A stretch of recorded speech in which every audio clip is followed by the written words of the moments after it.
వాక్యాన్ని అందించడానికి పిలువబడిన దైవజనులకు మరి నాగార్జున అలానే మహిమ వారిని పిలిచారు. వారికి కూడా నా యొక్క తెలియజేస్తున్నాను. ఈ సమయంలో మరి దేవుని మాటలు మనం వినాలి. ఇప్పటికీ చాలా సమయం అయింది కాబట్టి త్వరగా కొన్ని విషయాలు నేను జ్ఞాపకం చేసి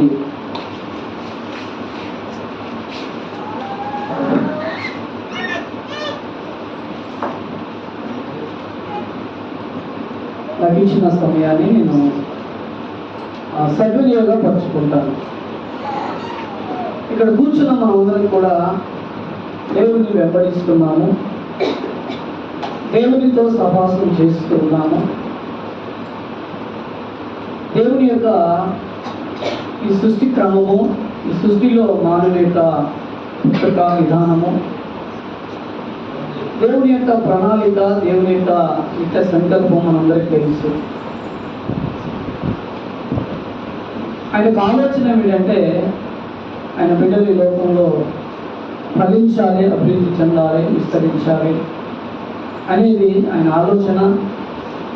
ఈ భూమి మీద ప్రతి కుటుంబము దేవుని కుటుంబం అని పిలువబడాలి. ఆయన ఆశ ఫలించాలి. కాబట్టి దేవుడు మరి నాగార్జున అలానే మహిమను దేవుడు జతపరిచి దేవుడు త్వరగానే జ్ఞాపకం చేసుకొని వారికి సంతానం కావాలి.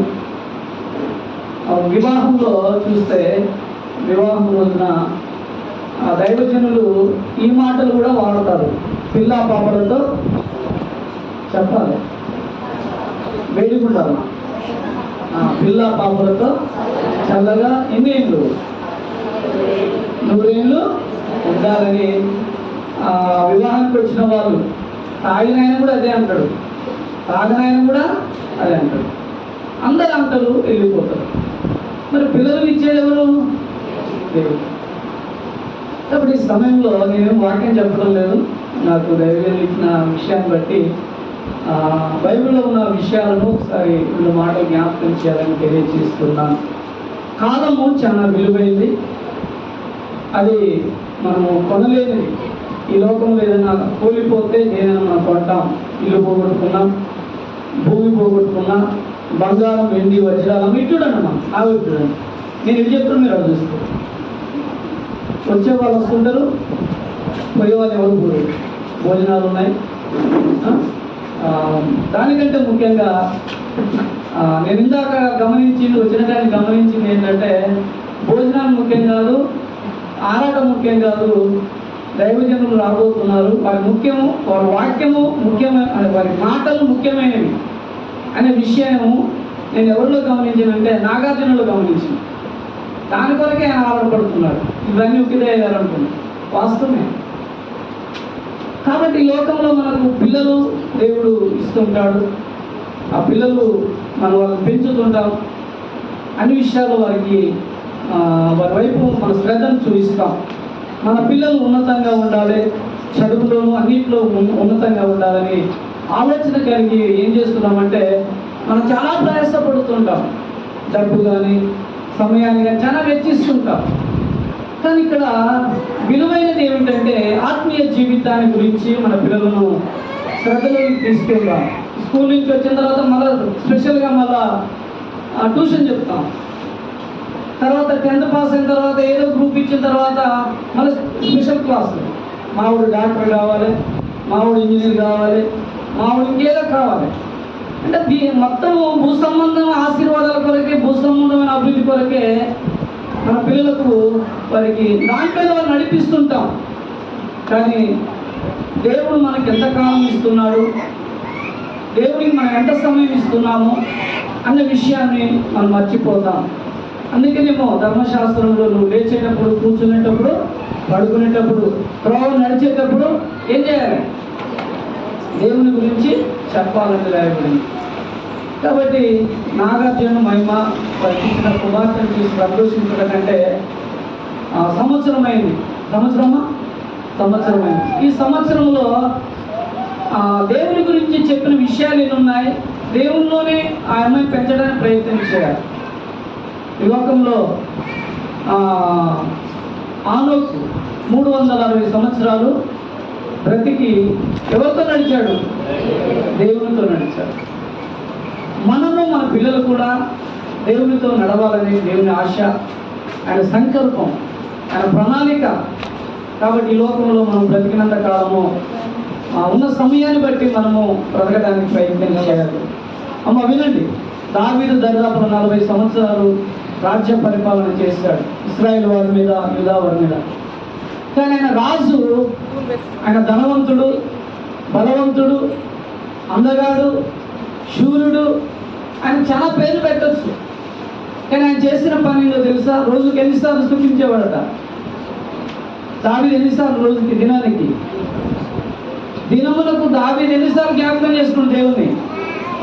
ఎవరు చెప్పట్లేదు. 7 సార్లు. దానియేలు 3 సార్లు. మనం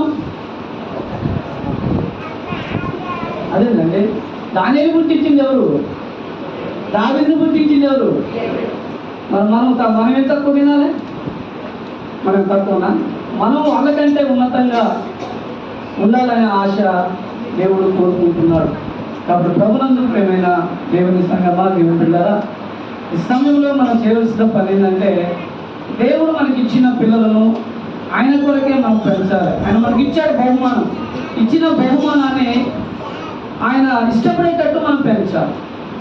బాలుడు నడవలసిన త్రోవను వానికి నేర్పించమంటాడు. వాడిని నేర్పించాలమ్మా. నేర్పించకుండా మనం ఆజ్ఞాపిస్తాం, ఆర్డర్ ఇస్తాం. ప్రార్థనకు మోకరించు, పాడవాడు, ఆడుపో, ఇడుపో అంటాడు. లేదండి, మీరు నేర్పించాలి. ఇందాక తల్లి కూతురు వచ్చారు, చక్కగా పాడుతుంది. ఆర్డర్ వేయడం కాదు, వారికి ఆజ్ఞాపించాలి, ఆ త్రోవల వారిని నడిపించాలి. ఈ సమయంలో నేను ఎవరికి చెప్పడం లేదు, నాగార్జునకు మహిళకి చెప్తున్నాను. వారి అమ్మాయికి వారికి చేయవలసింది ఏంటంటే, బైబిల్లో చాలా విషయాలు ఉన్నాయి అమ్మా, చాలా విషయాలు ఉన్నాయి. ఆ విషయాలను కూడా ఒక్కరోజు చెప్పడం కాదు, 60 పుస్తకాలు ఒక్కరోజు ఆమెకు చెప్పడం కాదు. మనం పిల్లలకు పుట్టిన కానండి ఏదైతే మనం ఇస్తున్నామో, పాల తర్వాత ఉగ్గు పట్టడం, ఉగ్గు తర్వాత మెత్తటి భోజనం, తర్వాత మాంసంలోకి వస్తాం. అలానే మన పిల్లలకి అలా నేర్పించడానికి ప్రయత్నం చేయాలి. దాని కొరకు మనం ప్రయత్నం చేయాలి. చాలామంది బైబిల్లో 960, 930 అట్లా బ్రతికిన వాళ్ళు చాలామంది ఉన్నారు. దేవుడు ఎందుకు ఇచ్చిండో తెలియదు వారి సమయం. కానీ ఇక్కడ చివరికి నేను చెప్పేది ఏంటంటే, దేవుడు మనకి ఎంతకాలం ఇచ్చినా ఆ కాలంలో దేవునికి ఎంత సమయం ఇస్తున్నాం అనేది మనం జ్ఞాపకం చేసుకోవాలి. సంవత్సరానికి 12 నెలలు, నెలకు 31 రోజులు ఉంటాయి. గంటకి ఎన్ని గంటలు అండి? రోజుకి ఎన్ని గంటలు ఉంటాయి? 24. గంటకి ఎన్ని నిమిషాలు? 60. నిమిషానికి ఎన్ని సెకండ్లు? దేవుడు మనకి ఇస్తున్నాడు. ఈ రోజు ఇచ్చిందంటే 24 గంటలు ఇచ్చిందంటే 24 గంటల్లో దేవుడికి మనం ఎంత సమయం ఇస్తున్నాం, మన పిల్లలకి ఎంత సమయం ఇస్తున్నాం, అది కూడా జ్ఞాపకం చేసుకోవాలి. కాబట్టి పిల్లలు, తల్లిదండ్రులు అందరూ కలిసి దేవుడిచ్చిన ఆ దినం కానీ, ఆ వారం కానీ, ఆ నెల కానీ, సంవత్సరానికి మనం లెక్కేసుకుంటే ఎంతవరకు మన దేవుని ప్రాధాన్యత ఇస్తున్నాం అనేది మనము జ్ఞాపకం చేసుకోవాలి. ఒక్క ఆదివారం ప్రార్థన పోయేస్తే అమ్మ ప్రార్థన చేస్తున్నాను సరిపోతుందా? నేను ఆటో పని చేసిన, నేను ఆ రోజు నేను కూలీ పోలేదు, ఆ రోజు ఫంక్షన్ పోలేదు, ఇంకేదైనా అంటారు. ఒక్క ఆదివారం 2 గంటలకి. మరి దినములకు 24 గంటలు అంటే 24 గంటలు మనం ఏం చేస్తున్నామంటే, మన శరీరం కొరకు, మన ఇంటి కొరకు, మన సంపాదన కొరకు, అమ్మా ఈ సుఖభోగాల కొరకే మనం ఖర్చు చేస్తున్నాం తప్ప దేవునికి సమయం ఇవ్వటం లేదు. కాబట్టి ఈ సమయంలో నాగార్జున ఏ పని చేసినా, మహిమ ఏ పని చేసినా కుమార్తె కదా శ్రద్ధ కలిగి దేవుని చూపిస్తూ దేవుని చూపిస్తూ ఆ బిడ్డను పెంచాలి. ఆ ఇంటికి ఎవరు రాగానే ఉంటుంది మహిమ, ఇగో మామయ్య వచ్చిండు, ఇగో పెద్దనాయన వచ్చిండు, ఇగో పెద్దమ్మ వచ్చింది, చిన్న వచ్చిండు, నేను రాగానే ఏమంటారు సార్ అయ్యగారు వచ్చిండు అన్నా చెప్పండి. నేను అయ్యగానే సార్ నాకు తెలియదు. కానీ ఆమె ఏం నేర్పుతుంది? పరిచయం చేస్తుంది. ఇది అరటిపండు, ఇది మామిడి చెట్టు, ఇది సీతాఫల చెట్టు, ఇది నక్షత్రం, ఇది చంద్రుడు, ఇది కారు. ఏ విధంగా అయితే భూస్తంభంలో వాటిని ఏ విధంగా అయితే మన పిల్లలకు పరిచయం చేస్తామో, అమ్మా విటనండి, మన దేవుని సృష్టికర్తను పరిచయం చేయాలి. అందుకని ప్రసంగ అన్నవాళ్ళు అంటాడు, ఈ సృష్టికర్తను స్మరణకు తెచ్చుకో అంటే ఆ పిల్లలు తెచ్చుకోరు, ఆ స్మరణకు తెచ్చుకొని వీటిని మనం బోధించాలి వాళ్ళకి. కాబట్టి ఈ సమయంలో వారికి నేను చెప్పే మాటలు ఏంటంటే, దేవుని మాటల ద్వారా చాలా శ్రద్ధ పెట్టాలి. అమ్మాయికి వెండి బంగారాల ఆస్తి సంపాదించకపోయినా పర్వాలేదు, కానీ ఆమె హృదయంలో దేవుని వాక్యం నింపాలని తెలియజేస్తూ ఈ అవకాశం ఇచ్చిన ఆ సంఘ కాపరికి, అలానే మరి ఇక్కడ కూర్చున్న మీ అందరికీ, అలానే తోటి దైవజనులు కూడా వందనాలు తెలియజేస్తూ ఈ మాటలను ముగిస్తూ ఉన్నాను.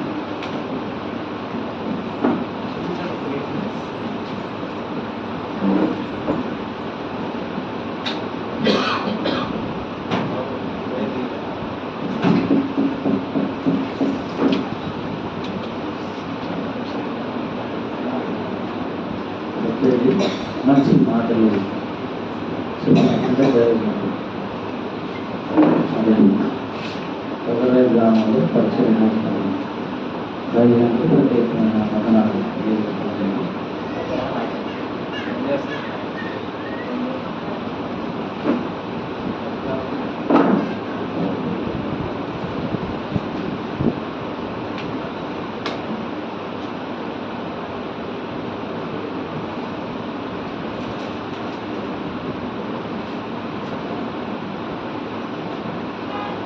సమయం అయితే త్వరగా వెళ్ళిపోతా ఉంది.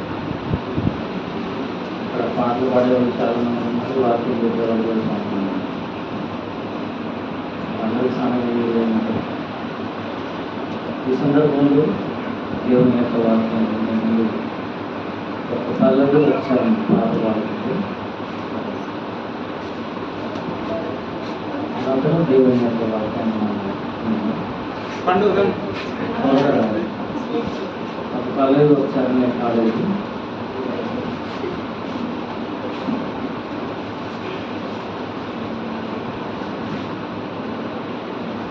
ఇక్కడ ఉన్న వాళ్ళందరికంటే నాగార్జున కూతురు చేస్తారు, తేగలేస్తా ఉంటారు. ఇప్పుడు ప్రతిసారి నాగార్జున మౌనం, ఆయన తాత మౌనం ఉంటారు. నా అందరూ యాడ్ చేస్తుంటారు. నాకు మంచిది.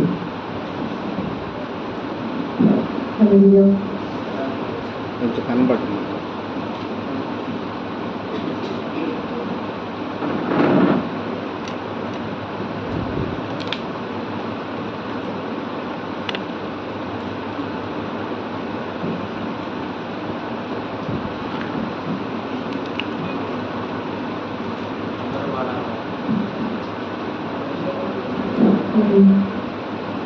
जुटते डर कन्हाई सुहाग में मधुरम एसैय सन्निधिने मरुव जाललो जुटते डर कन्हाई सुनाग में मधुरम एसैय सन्निधिने मरुव जाललो जीवित कालमुंता आनंदिंचेगा एसैयने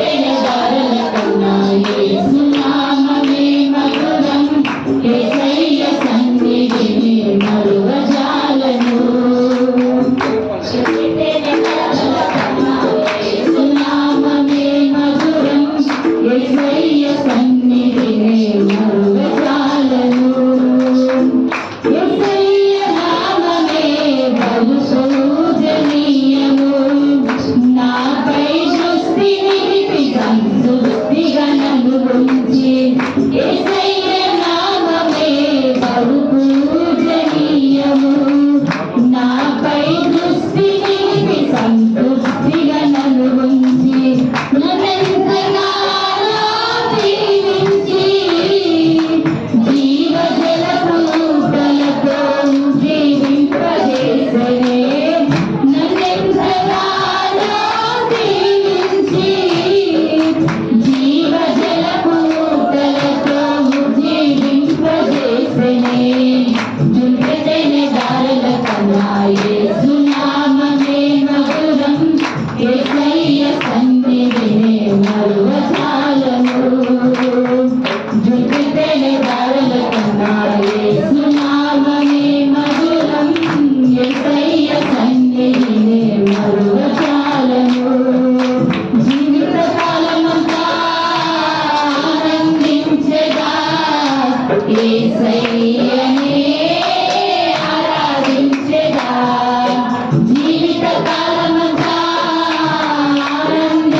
యేసయ్యనే ఆరాధించెదా చుట్టెన దారుల కన్నా యేసు నామమే మధురం యేసయ్య సన్నిధినే మరువజాలము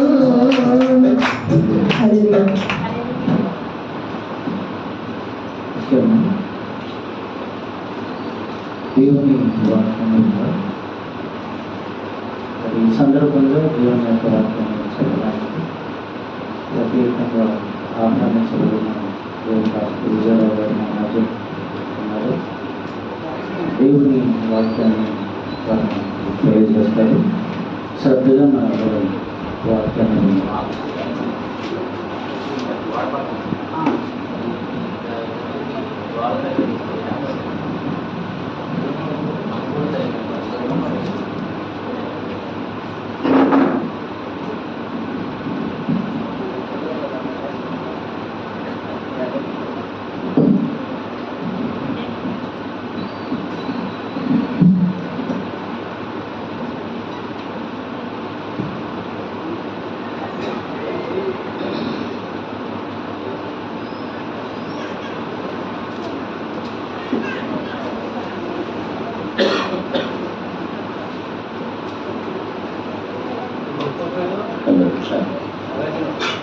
ప్రార్థన చేస్తున్నాను.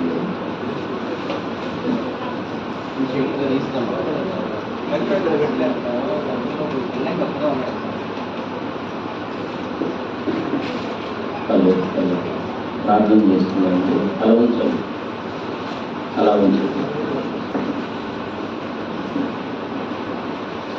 ప్రార్థన చేసుకుంటాను. మహాపరిశుద్ధుడా, మా ప్రియమైన పరలోక తండ్రి, మీ ఘనమైన ఉన్నతమైన శ్రేష్టమైన మహోన్నతమైన మీ నామమునకు కృతజ్ఞతాస్తుతులు చెల్లిస్తున్నాను దేవా. గతించిన దినములన్నీ కూడా అత్యంతమైన మీ మహాకృప చూపములను కాచి కాపాడి మరొక నూతన దినములోనికి నడిపించి ఈ రీతిగా మీ పాద సన్నిధిలో ఈ రాత్రి కాలములో మీ పిల్లల మధ్యన మీ మాటల ద్వారా మిమ్మల్ని మహిమపరిచే గొప్ప అవకాశాన్ని మీరు నాకు మాకు అనుగ్రహించిన విధానానికై వందనాలు పొంది మీ కుమారుడు నైనా ప్రభు నాగార్జునను అలాగే తన భార్య మహిమను మీరు ప్రేమించి వారి దాంపత్య జీవితంలో మీరు ఇచ్చినటువంటి గర్భఫలముకు మాత్రం బట్టి వందనాలు తండ్రి. తన యొక్క జన్మదినాన్ని పురస్కరించుకొని ఆ బిడ్డ పుట్టినరోజు సందర్భంగా తండ్రి అనేక మందికి మీ మాటలు వినిపించాలని ఎంతో ఆశపడ్డాడు. ఆ ఆశను బట్టి ఈ కార్యక్రమాన్ని ఏర్పాటు చేశారు. ఆశ కలిగిన ప్రాణములను మేలుతో తృప్తిపరిచే దేవుడు తండ్రి మీకు వందనాలు. మా సొంత మాటలు ఎవరికి ప్రయోజనాన్ని చేకూర్చవు కానీ మీ మాటలు ప్రతి మనిషికి ప్రయోజనకరమైనవి కనుక విలువైన శ్రేష్టమైన సంగతులు మీ పిల్లలకు వివరిస్తూ ఉంటుండగా తోడుగా ఉండండి. అర్థం చేసుకునే జ్ఞానాన్ని మీ పిల్లలకి ఇవ్వండి. వారికి అర్థమయ్యే రీతిలో నీ మాటలు బోధించడానికి సమయోచితమైన జ్ఞానమును నాకును ప్రసాదించమని కోరుకుంటూ మమ్మల్ని అందరినీ మీ చేతులకు అప్పగిస్తూ క్రీస్తు నామమున ఈ ప్రార్థన మీకు సమర్పిస్తున్నాము తండ్రి. ఆమేన్.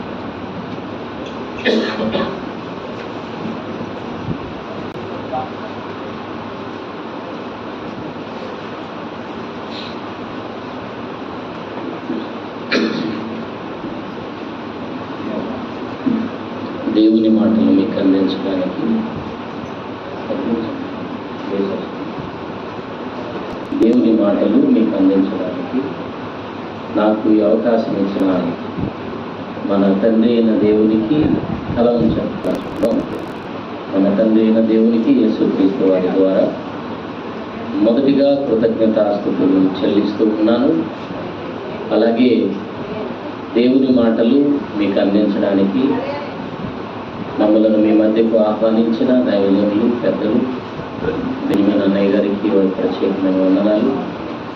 అలాగే వేదిక మీద ఉన్న దైవ సేవకులకు చేరి వచ్చిన దేవుని పిల్లలైన మీకందరికీ కూడా క్రీస్తు నామములో వందనాలు, శుభాలు తెలియజేస్తున్నాను.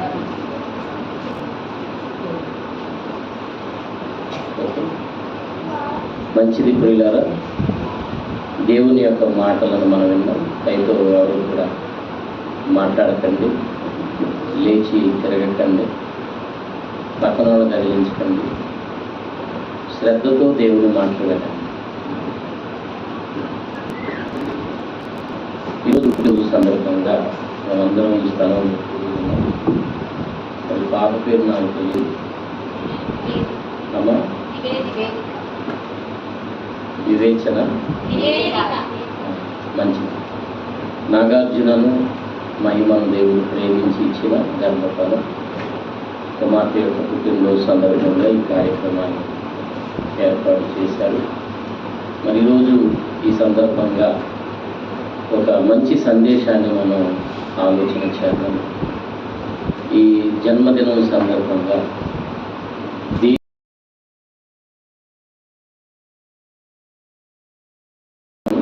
ఎందుకు ఇచ్చాడు, దేవుడు అవయవాలను ఎందుకు ఇచ్చాడు అనే ఒక అద్భుతమైన సందేశాన్ని మనం ఆలోచిద్దాం. ఎవరు మాట్లాడకండి, దయతో మాట్లాడకండి, ఎవరు మాట్లాడకండి. మిమ్మల్ని అందరినీ నేను చూస్తుంటాను, ఒక్కళ్ళు మాట్లాడినా ఆమెను అంటాను. అది పరిష్కారం కలిపి అంటే మీకు ఇంట్రెస్ట్ లేదని మాకు అర్థమవుతుంది. దేవుడు అవయవాలను ఎందుకు ఇచ్చాడు, ఈ అంశం ప్రతి మనిషి వినవలసిన అంశం. భూమి మీద పుట్టిన ప్రతి ఒక్కరూ ఈ లోకాన్ని విడవక ముందే తెలుసుకోవలసిన ఒక అద్భుతమైన సందేశం ఇది. అవయవాలున్న ప్రతి ఒక్కరూ తెలుసుకోవలసిన విలువైన సందేశం. దేవుడు అవయవాలను ఎందుకు ఇచ్చాడు? ప్రియమైన దేవుని పిల్లలారా, దేవుడు మనందరికీ తండ్రి. బయట వాళ్ళకు వినబడుతుందా? Right right right. దేవుడు మనందరికీ తండ్రి. మనమంతా ఆయన పిల్లలు. ఈ లోకంలో మనకు శరీర సంబంధమైన తల్లి తండ్రి ఉన్నారు. మనందరికీ ఉన్నారు కదా. అందరికీ తల్లిదండ్రులు ఉంటారు. మరి ఏ తల్లిదండ్రులైనా తమ పిల్లలను ప్రేమిస్తారు. కొంతమంది పిల్లలు మా అమ్మ నాన్న నన్ను ప్రేమించట్లేదు అంటారు, కానీ ఇది చాలా తప్పు. ప్రతి తల్లి ప్రతి తండ్రి తప్పకుండా తమ గర్భాన పుట్టిన పిల్లలను ప్రేమిస్తారు. వాళ్ళ కోసం ఎంతో ఆలోచిస్తారు, వాళ్ళ కోసం కష్టపడతారు, వాళ్ళ కోసం ఎన్నో కూడబెడతారు, వాళ్ళకి ఎన్నో వస్తువులను బహుకరిస్తారు. తల్లిదండ్రులు కష్టపడకుండా, తల్లిదండ్రులు ఏమీ ఇవ్వకుండా మనం ఈ స్థాయిలోనికి రాలేము. మనం ఈరోజు ఈ స్థితిలో ఉన్నాము అంటే దేవుని సహాయం ఎంతో గొప్పది. అందులో తల్లిదండ్రుల సహాయం కూడా ఉంటుంది. మనం ఈ స్థితిలోనికి రావాలి. అమ్మ కొంచెం మరి వెనక్కి వస్తున్నారు, అక్కడ ఏమి ప్లేస్ లేదు, ఇక్కడ మాత్రం ప్లేస్ ఉంది. కాస్త జరగగలరా? ఇది ఎవరికైనా రిజర్వేషనా? ఎక్కడ ఇస్తారు అమ్మ? ఎవరికైనా రిజర్వేషన్ చేశారా? జరగండి తల్లి. ఆనందం గారు కూర్చోండి, మీరు అడవాడు చేయొద్దు. అక్కడ తలుపు దగ్గర కూర్చోండి. రైట్, మంచిది. నేను చెప్పే మాటలు జాగ్రత్తగా వినాలి. ప్రతి తల్లిదండ్రులు పిల్లలను ప్రేమిస్తారు, కష్టపడతారు, ఎంతో కూడబెడతారు, వాళ్ళ ఉన్నతమైన స్థితిలో ఉంచాలి అనుకుంటారు. మరి పాపి మానవులకే ఎంత ప్రేమ ఉన్నప్పుడు పరలోకమందున్న దేవుడు మన ఆత్మలకు తండ్రి, ఆయన ఎంత ప్రేమ గలవాడు. బైబిల్లో మనం చదువుతాము, దేవుడు లోకమును ఎంతో ప్రేమించాడు. ఎంతో ప్రేమించను అంటే దాన్ని మనం వివరించలేము ఆయన ప్రేమను. ఆయన ప్రేమను వర్ణించలేము, ఊహించి చెప్పజాలం, లెక్కల కట్టి చెప్పడం కుదరదు. అంత ప్రేమించాడు దేవుడు. తల్లిదండ్రులు ప్రేమిస్తారు మనల్ని, తల్లిదండ్రుల కంటే దేవుడు ఇంకా ఎక్కువ ప్రేమించాడు. నేను చెప్తాను, ఈ ప్రపంచంలో దేవుడు మనల్ని ప్రేమించినంతగా ఎవరు ప్రేమించలేదు. తల్లిదండ్రులు కానివ్వండి, అన్నదమ్ములు కానివ్వండి, అక్క చెల్లెళ్ళు కానివ్వండి, బంధువులు కానివ్వండి, ప్రేయసి ప్రియుడు కానివ్వండి, భర్త కానివ్వండి, భార్య కానివ్వండి, పిల్లలు కానివ్వండి, ఎవ్వరూ కూడా మనలను దేవుడు ప్రేమించినంతగా ప్రేమించలేదు. ప్రేమ అంటే ఏంటో తెలుసా? ఇప్పటం. ప్రేమకు నిర్వచనం ఏంటంటే, ప్రేమ ఉన్న ప్రతి ఒక్కళ్ళు ఎవరినైతే ప్రేమిస్తున్నారో వాళ్ళకి ఇస్తారు కొన్నింటిని, అందులోనే ప్రేమ ఉంటుంది. ప్రేమ అంటే నేను నిన్ను ప్రేమిస్తున్నానని మాటలతో చెప్పుకుంటూ తిరగటం కాదు, కానీ అది క్రియలలో కనిపించాలి. అది క్రియలలో కనిపించాలి. మరి అమ్మా నాన్న మనల్ని ప్రేమించారు, ఎంత ప్రేమించారో చెప్తారు. మనల్ని ప్రేమించి మన అమ్మా నాన్న కొన్ని మనకి ఇచ్చారు. అమ్మా నాన్న మనకి ఏమి ఇస్తారండి? ఒక మంచి ఫ్లాట్ ఇస్తారు, ఒక మంచి స్థలం, పొలం ఇస్తారు, మా అయితే ఇంకేమి ఇస్తారు? మంచి ఇల్లు కట్టిస్తారు, బంగారం ఇస్తారు, వెండిని ఇస్తారు, వాహనాలు ఇస్తారు, అంతేనా? బైక్ ఇస్తారు, కారు ఇస్తారు, ఎన్నో ఇస్తారు. ఇవి తల్లిదండ్రులు మనకిచ్చేవి. వివాహం అయిన తర్వాత ఆడకూతురు అత్తారింటికి వెళ్ళిపోతుంది. వెళ్ళిపోయిన తర్వాత చాలామంది అమ్మా నాన్న ఏమి ఇచ్చారమ్మా, ఏం పెట్టారు నీకు అని అడుగుతారు. ఒక 2 నిమిషాలు, మహా అయితే ఒక 5 నిమిషాల్లో వాళ్ళు ఇచ్చినవి మనం చెప్పి ముగించవచ్చు. మా అమ్మ ఇది ఇచ్చింది, మా నాన్న ఇది ఇచ్చాడని ఒక 5 మినిట్స్, ఒక 5 నిమిషాల్లో అమ్మా నాన్న వివాహంలో ఏమి ఇచ్చారో మనం చెప్పవచ్చు. కానీ మన కన్న తండ్రి దేవుడు నీకు ఏమిచ్చాడు అంటే చెప్పడానికి జీవితం సరిపోదు. దేవుడు నీకేమిచ్చాడు అని అడిగితే దానికి సమాధానం చెప్పడానికి ఈ ఆయుష్కాలం సరిపోదు ప్రియమైన దేవుని పిల్లలారా. అందుకే దేవుడు లోకమును ఎంతో ప్రేమించాం. 1, 2 చెప్పడానికి లెక్క పెట్టలేనని ఇచ్చాడు ఆయన. 40వ కీర్తన 5వ వచనం చూడండి. దావీదు మహారాజు దేవుని గురించి చెప్పిన ఒక అద్భుతమైన మాట. 40వ కీర్తన 5వ వచనం. యెహోవా నా దేవా, నీవు నా ఎడలన్నాడా, మా ఎడలన్నాడా? నా ఎడల కాదండి, నీవు మా ఎడల. ఆయన ఒక్కడి ఎడలే కాదు, మనందరి ఎడల.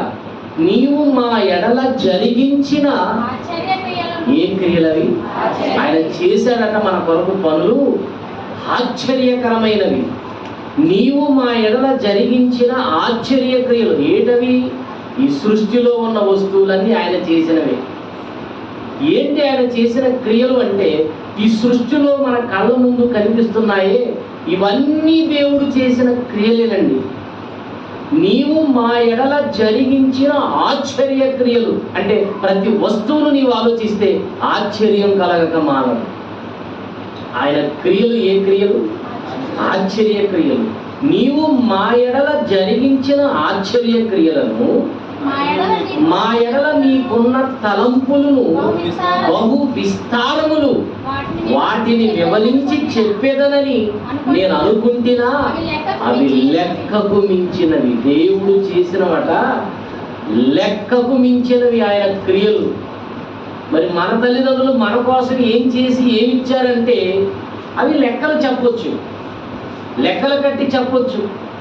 కానీ దేవుడు నీకేమిచ్చాడు అంటే లెక్కలు కట్టి చెప్పలేము.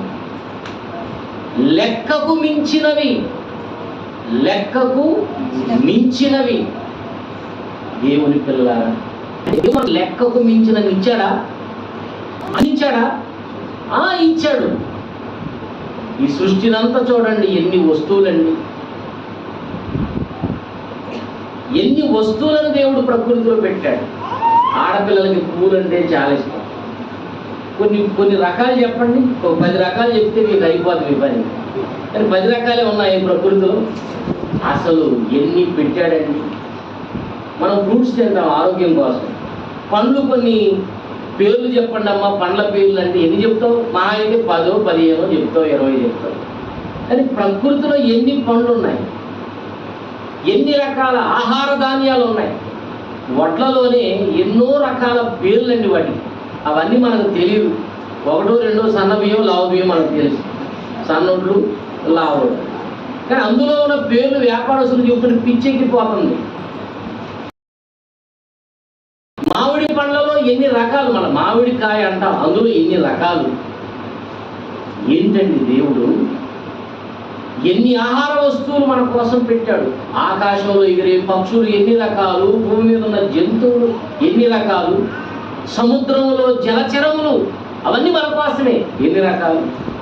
చేపల్లో రకాలు ఏం చెప్పగలరు? ఏదో బంగారు తీగ అంటారు, ఏదో వెండి తీగ, ఇదే కదా మాకు తెలిసేది బంగారు తీగ, ఏదో చెప్పలు, డొప్పలు, అంతేనా? ఏమండి? కానీ సముద్రం దగ్గర మీరు ఎప్పుడైనా వెళ్ళారా? ఈసారి మీరు సముద్రం దగ్గరికి వెళ్ళండి. విశాఖపట్నం వెళితే ఆ ఫిష్ యార్డ్లోకి వెళ్ళాను. అసలు ఇవి చేపలేనా, నెలలో పట్టుకొస్తున్నారండి, ఇవి చేపలేనా అని మనకు ఆశ్చర్యం కలుగుతుంది. రకరకాల రూపాలు, రకరకాల రంగులు, విచిత్రంగా ఉంటాయండి చేపలు. రంగులతో. మనకు మహా అయితే 4-5 రకాలు తెలుసు, మహా అయితే 10 రకాలు మీకు తెలిసి ఉంటాయి. కొన్ని వందల వేల రకాలు సముద్రంలో చేపలు ఉన్నాయండి. ఇవన్నీ ఎవరిచ్చారో తెలుసా? దేవుడండి. దేవుడు నీకు ఏమిచ్చాడు అంటే అసలు మనం చెప్పడానికి మన ఆయుష్కాలం సరిపోదండి. అన్ని ఇచ్చాడు దేవుడు. ప్రియమైన దేవుని పిల్లలారా, 115వ కీర్తన 16వ వచనం చూడండి. 115వ కీర్తన 16వ వచనం చూద్దాం. ఆకాశమును యెహోవా వశము, భూమిని ఆయన నరులకు ఇచ్చేశాడట. చూడండి, ఇచ్చి ఉన్నాడు అంటలేం చేయడమాట. దేవుడు ఏమి ఇచ్చాడు? అమ్మా నాన్న ఏమి ఇచ్చారంటే మంచి ఫ్లాట్ ఇచ్చారు నాకు అంటమ్మా. ఇంకేమైనా ఇచ్చారమ్మా అంటే అంతేనమ్మా, ఫ్లాట్ పెట్టాను, మాకు బంగారం పెట్టారు. చూసారు, దేవుడట ఏమిచ్చాడు? భూమిని ఆయన నరులకు ఇచ్చేశాడు. ఎంత ఉందండి భూగోళం, ఎంత భూగోళం అండి ఇది. చాలా మంది మాకు పొలం లేదు, స్థలం లేదు అనుకుంటారు. కానీ నేను మాట చెప్తా ఈరోజు, అసలు ఈ భూగోళం అంతా ఎవరిది? మనదే. మన దేవుడు అంటారు. దేవుడు ఎవరు? మనకు తండ్రి. మరి ఆయన ఆస్తి ఎవరిది అవుతుంది? మనదే. కాకపోతే మనోడు చెప్పుకుంటాడు ఇంతవరకు నాదే, అంతవరకు నాలో చెప్పుకుంటాడు అంతే. మొత్తం దేవుడు. అప్పుడప్పుడు నేను ప్రయాణం చేస్తుంటే అబ్బా మాకు ఎంత పొలం దేవుడు ఇచ్చాడు అనుకుంటాను. మీకు తెలియదు ఎంత ఇచ్చాడు దేవుడు. ఈ సృష్టి అంతా కూడా దేవుడు మన కోసం చేసిందేనండి. వివాహాలు చేసేటప్పుడు కాస్త డబ్బున్నోళ్ళు ఏదో పెద్ద పందిరి వేస్తారు కదా. దేవుడు చూడండి, ఆకాశం అంత పందిరి వేశాడు. మొత్తం మంచి మంచి లైట్లు ఉన్నాయి. ఏమండి, ప్రాంగణాన్ని అంతా ఉన్నోళ్ళు అయితే స్విచ్ బోర్డులు పెట్టి అలంకరిస్తారు. అదంతా పైన ఆకాశంలో ఇది నక్షత్రాలతో ఆకాశాన్ని ఆయన అలంకరించాడు. ఎన్ని ఇచ్చాడండి, లెక్క పెట్టలేదని నక్షత్రాలు ఉన్నాయి. అబ్రహాము గారికి పిల్లలు లేనప్పుడు తన బాబును దేవుడు చెప్పాడు, నాయన నువ్వు పిల్లలు లేక బాధపడుతున్నావేంటి, ఎంతమందిని ఇస్తున్నారో తెలుసా నీకు? ఒకసారి ఇంట్లో నుంచి బయటికి రా, ఆ గుడారంలో నుండి ఆకాశం వైపు తేలి చూడొకసారి, లెక్క పెట్టు. నీ చేతనైతే నక్షత్రాలను నువ్వేం చేయాలా? లెక్క పెట్టు అన్నాడు. నీ చేతనైతే అన్నాడంటే నక్షత్రాలు లెక్క పెట్టడం మన చేత. ఎప్పుడైనా లెక్క పెట్టి చూసారు? వేసవి కాలంలో బయట పడుకుంటాం, అప్పుడు నక్షత్రాలని మన కళ్ళ ముందు ప్రత్యక్షం అవుతుంటాయి. లెక్క పెట్టండి, 1, 2, 3, 4, 10, 20, 30, 40 అయిపోయింది. పటాపంచు లెక్కలు లేవు. లెక్క పెట్టలేదని నక్షత్రాలండి కొన్ని కోట్లు, ఎన్ని కోట్లో కూడా తెలియదు శాస్త్రవేత్తలకి. మరి ఇవన్నీ ఎవరిచ్చారు? దేవుడు ఇచ్చాడు. ఆయన నరులకు భూమిని ఇచ్చాడట. భూమినేనా ఇంకేమైనా భూమి మీద ఏమైనా ఇచ్చాడా? ఆదికాండం 1వ అధ్యాయం ఆదికాండము 1వ అధ్యాయము 29వ వచనం చూడండి. 29వ వచనం. దేవుడు ఇదిగో భూమి మీదనున్న విత్తనములిచ్చు ప్రతి చెట్టు, చూడండి ఏం చెప్తున్నాడు, నాయన భూమిని కలిగించాను మీకోసమే, ఈ భూమిని అంతా మీకు ఇచ్చాను, భూమి మీద ఉన్నాయే విత్తనములిచ్చు చెట్లు, ఇవన్నీ కూడా ప్రతి వృక్షమును మీకిచ్చాను. అంటలేంచండి, ఏమి ఇచ్చాడంట ఆయన? ప్రతి వృక్షమును మనకిచ్చాడటండి. ప్రతి వృక్షమును మీకిచ్చాను ఆయన, మీకిచ్చాను, మీకిచ్చాను, అవి మీకు ఆహారంగా మారాలని ఇచ్చాను అంటున్నాడండి. భూమిని ఇచ్చాడు, భూమి మీద ఎన్నో వృక్షములను దేవుడు మన కోసం పెట్టి అవి మనకిచ్చాడు. తినండి నాయన, బ్రతకండి, ఆనందంగా జీవించండి అని. మరి ఎన్ని రకాల చెట్లండి, ఎన్ని రకాల ఫలాలండి. మామిడికాయల సీజన్ వచ్చింది కానీ రోడ్డు పక్కన పెట్టి అమ్ముతా ఉన్నాం. ఎంత కొన్ని తోటల్లో ఉన్న ఫలాలండి ఎంత టేస్ట్ ఉంటాయండి. అవి తింటున్నప్పుడు కనీసం దేవుడు గుర్తురాడండి. భలే ఉంది అంటారు మనోడు, భలే ఉంది, దేవుడు ఇచ్చాడు. ఇక ఇలా చెప్పుకుంటా పోతే ఆకాశములో ఉన్నవి, భూమి మీద ఉన్నవి, భూమి లోపల ఉన్నాయి కొన్ని. మళ్ళా భూమి లోపల, భూమి పైనే కాదు, భూమి పైన చెట్లు ఇవి ఉన్నాయి. భూమి లోపలికి వెళితే విలువైనవన్నీ లోపలే ఉన్నాయండి. బంగారం, వెండి, ఇనుము, ఏత్తడి, రాగి, గ్యాసు, పెట్రోలు, చాలా విలువైనవి. మన ఇంట్లో విలువైన వస్తువులు ఎక్కడ పెట్టుకుంటాం? బాగా విలువైనవి అనుకుంటే బీరువాలో పెడతాం. ఆ బీరువాలో మళ్ళీ ఇంకో దాంట్లో ఇంకో కార లోపలికి వెళ్ళి ఎక్కడో పెడతాం. అది విలువైందని అక్కడ పెట్టావు లోపల. మరి చీపురు కట్ట ఎక్కడ పెడతావు? అది ఎక్కడో బయట విసిరి కొడతాం. మా అయితే 20 రూపాయలు, 15 రూపాయలు అవుతుంది, అంతే కదా. ఎందుకు విసిరి కొట్టావు? దాన్ని ఒకటి తీసుకుపోతాడు, అది విలువ తక్కువ. మరి లోపల తెచ్చిపెట్టామంటే అది విలువ ఎక్కువ. భూమి మీద కనబడుతున్న వాటికంటే, బాగా వినండి, భూమి లోపల ఉన్నవి చాలా విలువైనవి, చాలా విలువైనవి. అవయవాలు కూడా బయట ఉన్న వాటికంటే లోపల ఉన్నవి చాలా విలువైనవి. తెలుసా? లోపల పెట్టాడంటేనే చాలా విలువైనవి. ఇవి విలువైనవి కావా అని మీరు అంటారా? ఇవి విలువైనవే, కానీ ఇవి పైన ఉన్నవి లేకపోయినా బ్రతుకుతామండి మనం. బాగా జాగ్రత్తగా వినాలి మీరు. పైనున్న అవయవాలు, పైకి కనిపించే అవయవాలు లేకపోయినా మనం బ్రతుకుతాం. కళ్ళు కనబడుతున్నాయి కదా, తీసేసినా బ్రతుకుతాం. చెవులు ఎంతవరకు నరికేసినా బ్రతుకుతాం. చెయ్యి విరగొట్టినా, తీసి అవతల పడేసినా బ్రతుకుతాం. కాలు తీసేసినా బ్రతుకుతాం. కానీ లోపలనే చూసారా? గుండె ఒకసారి తీసి చూడు, ఊపిరితిత్తులు తీసి చూడు, కిడ్నీ తీసేసి చూడు, లోపల ఉన్నది ఒక్కటి లేకపోయినా బ్రతుకు. అంటే లోపల ఉన్నవన్నీ చాలా కాస్ట్లీ.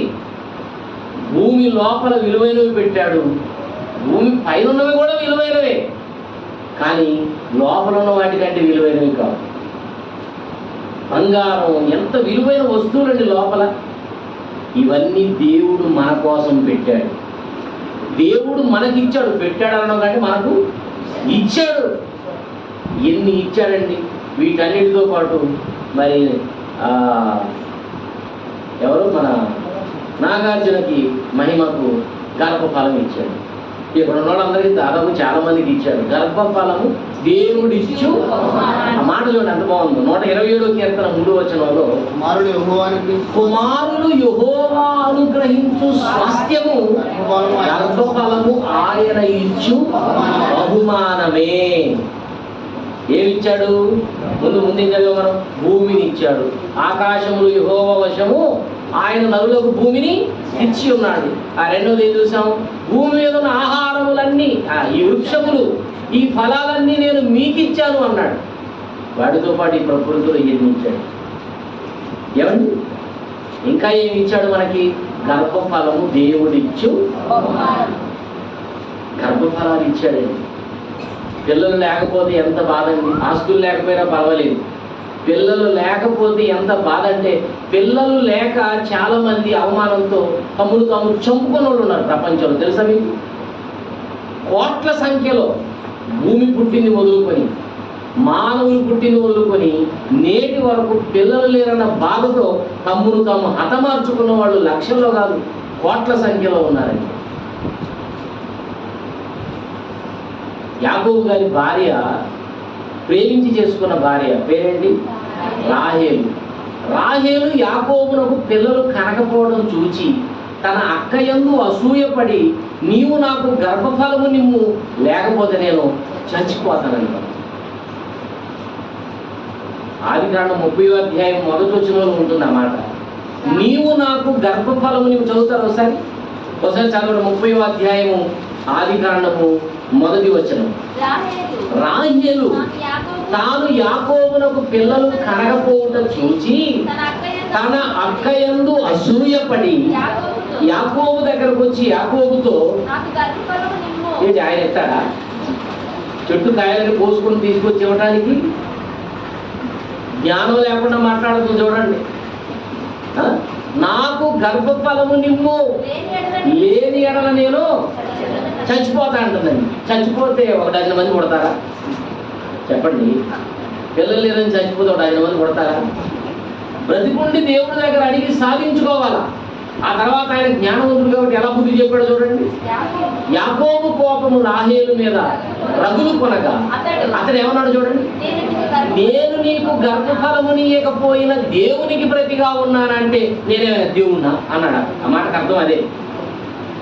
నీకు గర్భఫలము ఇయ్యింది దేవుడు, దేవుడు ఇవ్వలేదు. మరి నేను దేవుడు నన్ను అడుగుతున్నావు, ఏమంటావేంటి? అసలు ఆ మాట చూడండి, అంత అద్భుతంగా ఉంది. నేను నీకు గర్భఫలము నీయకపోయిన దేవునికి ప్రతిగా ఉన్నానని నేనేమైనా దేవుణ్ణా? నేనైనా దేవుని స్థానంలో ఉన్నానా? దేవుణ్ణా? నన్ను అడుగుతావేంటి? నీకు జ్ఞానం ఉంటే దేవుణ్ణి అడుగు, ఆయన ఇస్తాడు. ఆ తర్వాత అడిగింది చక్కని కుమారులు, 2 కుమారులు దేవుడు ఇచ్చాడు. పేరు చెప్పండి. యోసేపు, బెన్యామీను. మరి ఈ నడకుండా ఆయన అడగొచ్చిన దేవుణ్ణి. గర్భఫలము దేవుడిచ్చు. ఎన్ని ఇస్తున్నాడండి దేవుడు, ఎన్ని ఇస్తున్నాడు. అలాగే దేవుడు మనకు ఇచ్చిన విలువైన ఆస్తి ఏంటో తెలుసా? మన అవయవాలు కూడా ఇచ్చింది ఎవరు? ఇది చెప్పడానికి ఇన్ని తీసుకొచ్చారు. దేవుడు ఇచ్చిన వాటిని మనం లెక్కలు కట్టాలంటే మనం వల్ల కాదు. ఎన్నో ఇచ్చాడు. అన్నింటితో పాటు నీకు అవయవాలు ఇచ్చాడు. ఎవరి ఎక్కడి నుంచి మనం ఆలోచించాలి. దేవుడు అవయవాలు ఇచ్చాడు. ఇచ్చాడా? ఎవరు ఇచ్చారు? దేవుడు ఇచ్చాడు. ఒకసారి యోబు గ్రంథం 10వ అధ్యాయం 8వ వచనం. యోబు గ్రంథం 10వ అధ్యాయం 8వ వచనం. నీ హస్తములు నాకు అవయవ నిర్మాణము చేసి నన్ను రూపించావు నాయన అంటున్నాడు. చూడండి, చూసారా? అవయవ నిర్మాణం చేశాయి నీ చేతులు. ఈ అవయవాలు ఎవరు చేశారట? అమ్మా చెప్పండి. దేవుడు చేశాడు. ఎక్కడ చేశాడు? ఏ ఫ్యాక్టరీలో తయారయ్యేవి? అమ్మా, తల్లి గర్భములో. తల్లి గర్భమే ఒక ఫ్యాక్టరీ. ఏం ఫ్యాక్టరీ? పిల్లలు తయారు చేసే ఫ్యాక్టరీ. దేవుడు అక్కడ తయారు చేస్తున్నాడు. తల్లి గర్భంలో ఎన్ని రోజులండి? 9 నెలలు. ఆడపిల్లలైతే 10 నెలలు, మగపిల్లలైతే 9 నెలలు, ఆడపిల్లలైతే 10 నెలలు. 9-10 నెలలు కష్టపడి ఈ అవయవాలన్నీ చేసి దేవుడు నీకు ఇచ్చి ఈ లోకానికి పంపించాడే. ఈ లోకానికి పంపించాడే. మరి ఎందుకు ఇచ్చాడు ఈ అవయవాలు? ఎప్పుడైనా ఆలోచించావా? మన పాఠం అదే. దేవుడు అవయవాలను ఎందుకు ఇచ్చాడు? ఈ అవయవాలు ఇచ్చి వాటి గురించి ఆయన తన గ్రంథంలో కూడా రాసుకున్నాడట. ఒకసారి చదువుతారా? 139వ కీర్తన 13వ వచనం నుండి చూడండి. నా అంతరింద్రియములు 139:13 నుండి చదువుతున్నాడు. నా అంతరింద్రియములు. అంతరింద్రియములు అంటే లోపల ఉన్న అవయవాలు. చెప్పానే విలువైనవి లోపల ఉన్నవి.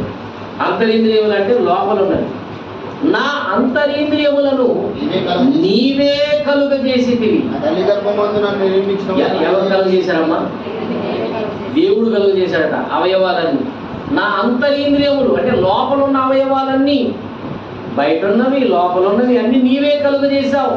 నా తల్లి గర్భమందు నన్ను నిర్మించిన వాడవు నీవే. నీవు నన్ను కలుగజేసిన విధమును చూడగా నాకు భయమును ఆశ్చర్యమును కలుగుచున్నవి. అందును బట్టి నేను నీకు కృతజ్ఞతాస్తుతులు చెల్లించుచున్నాను.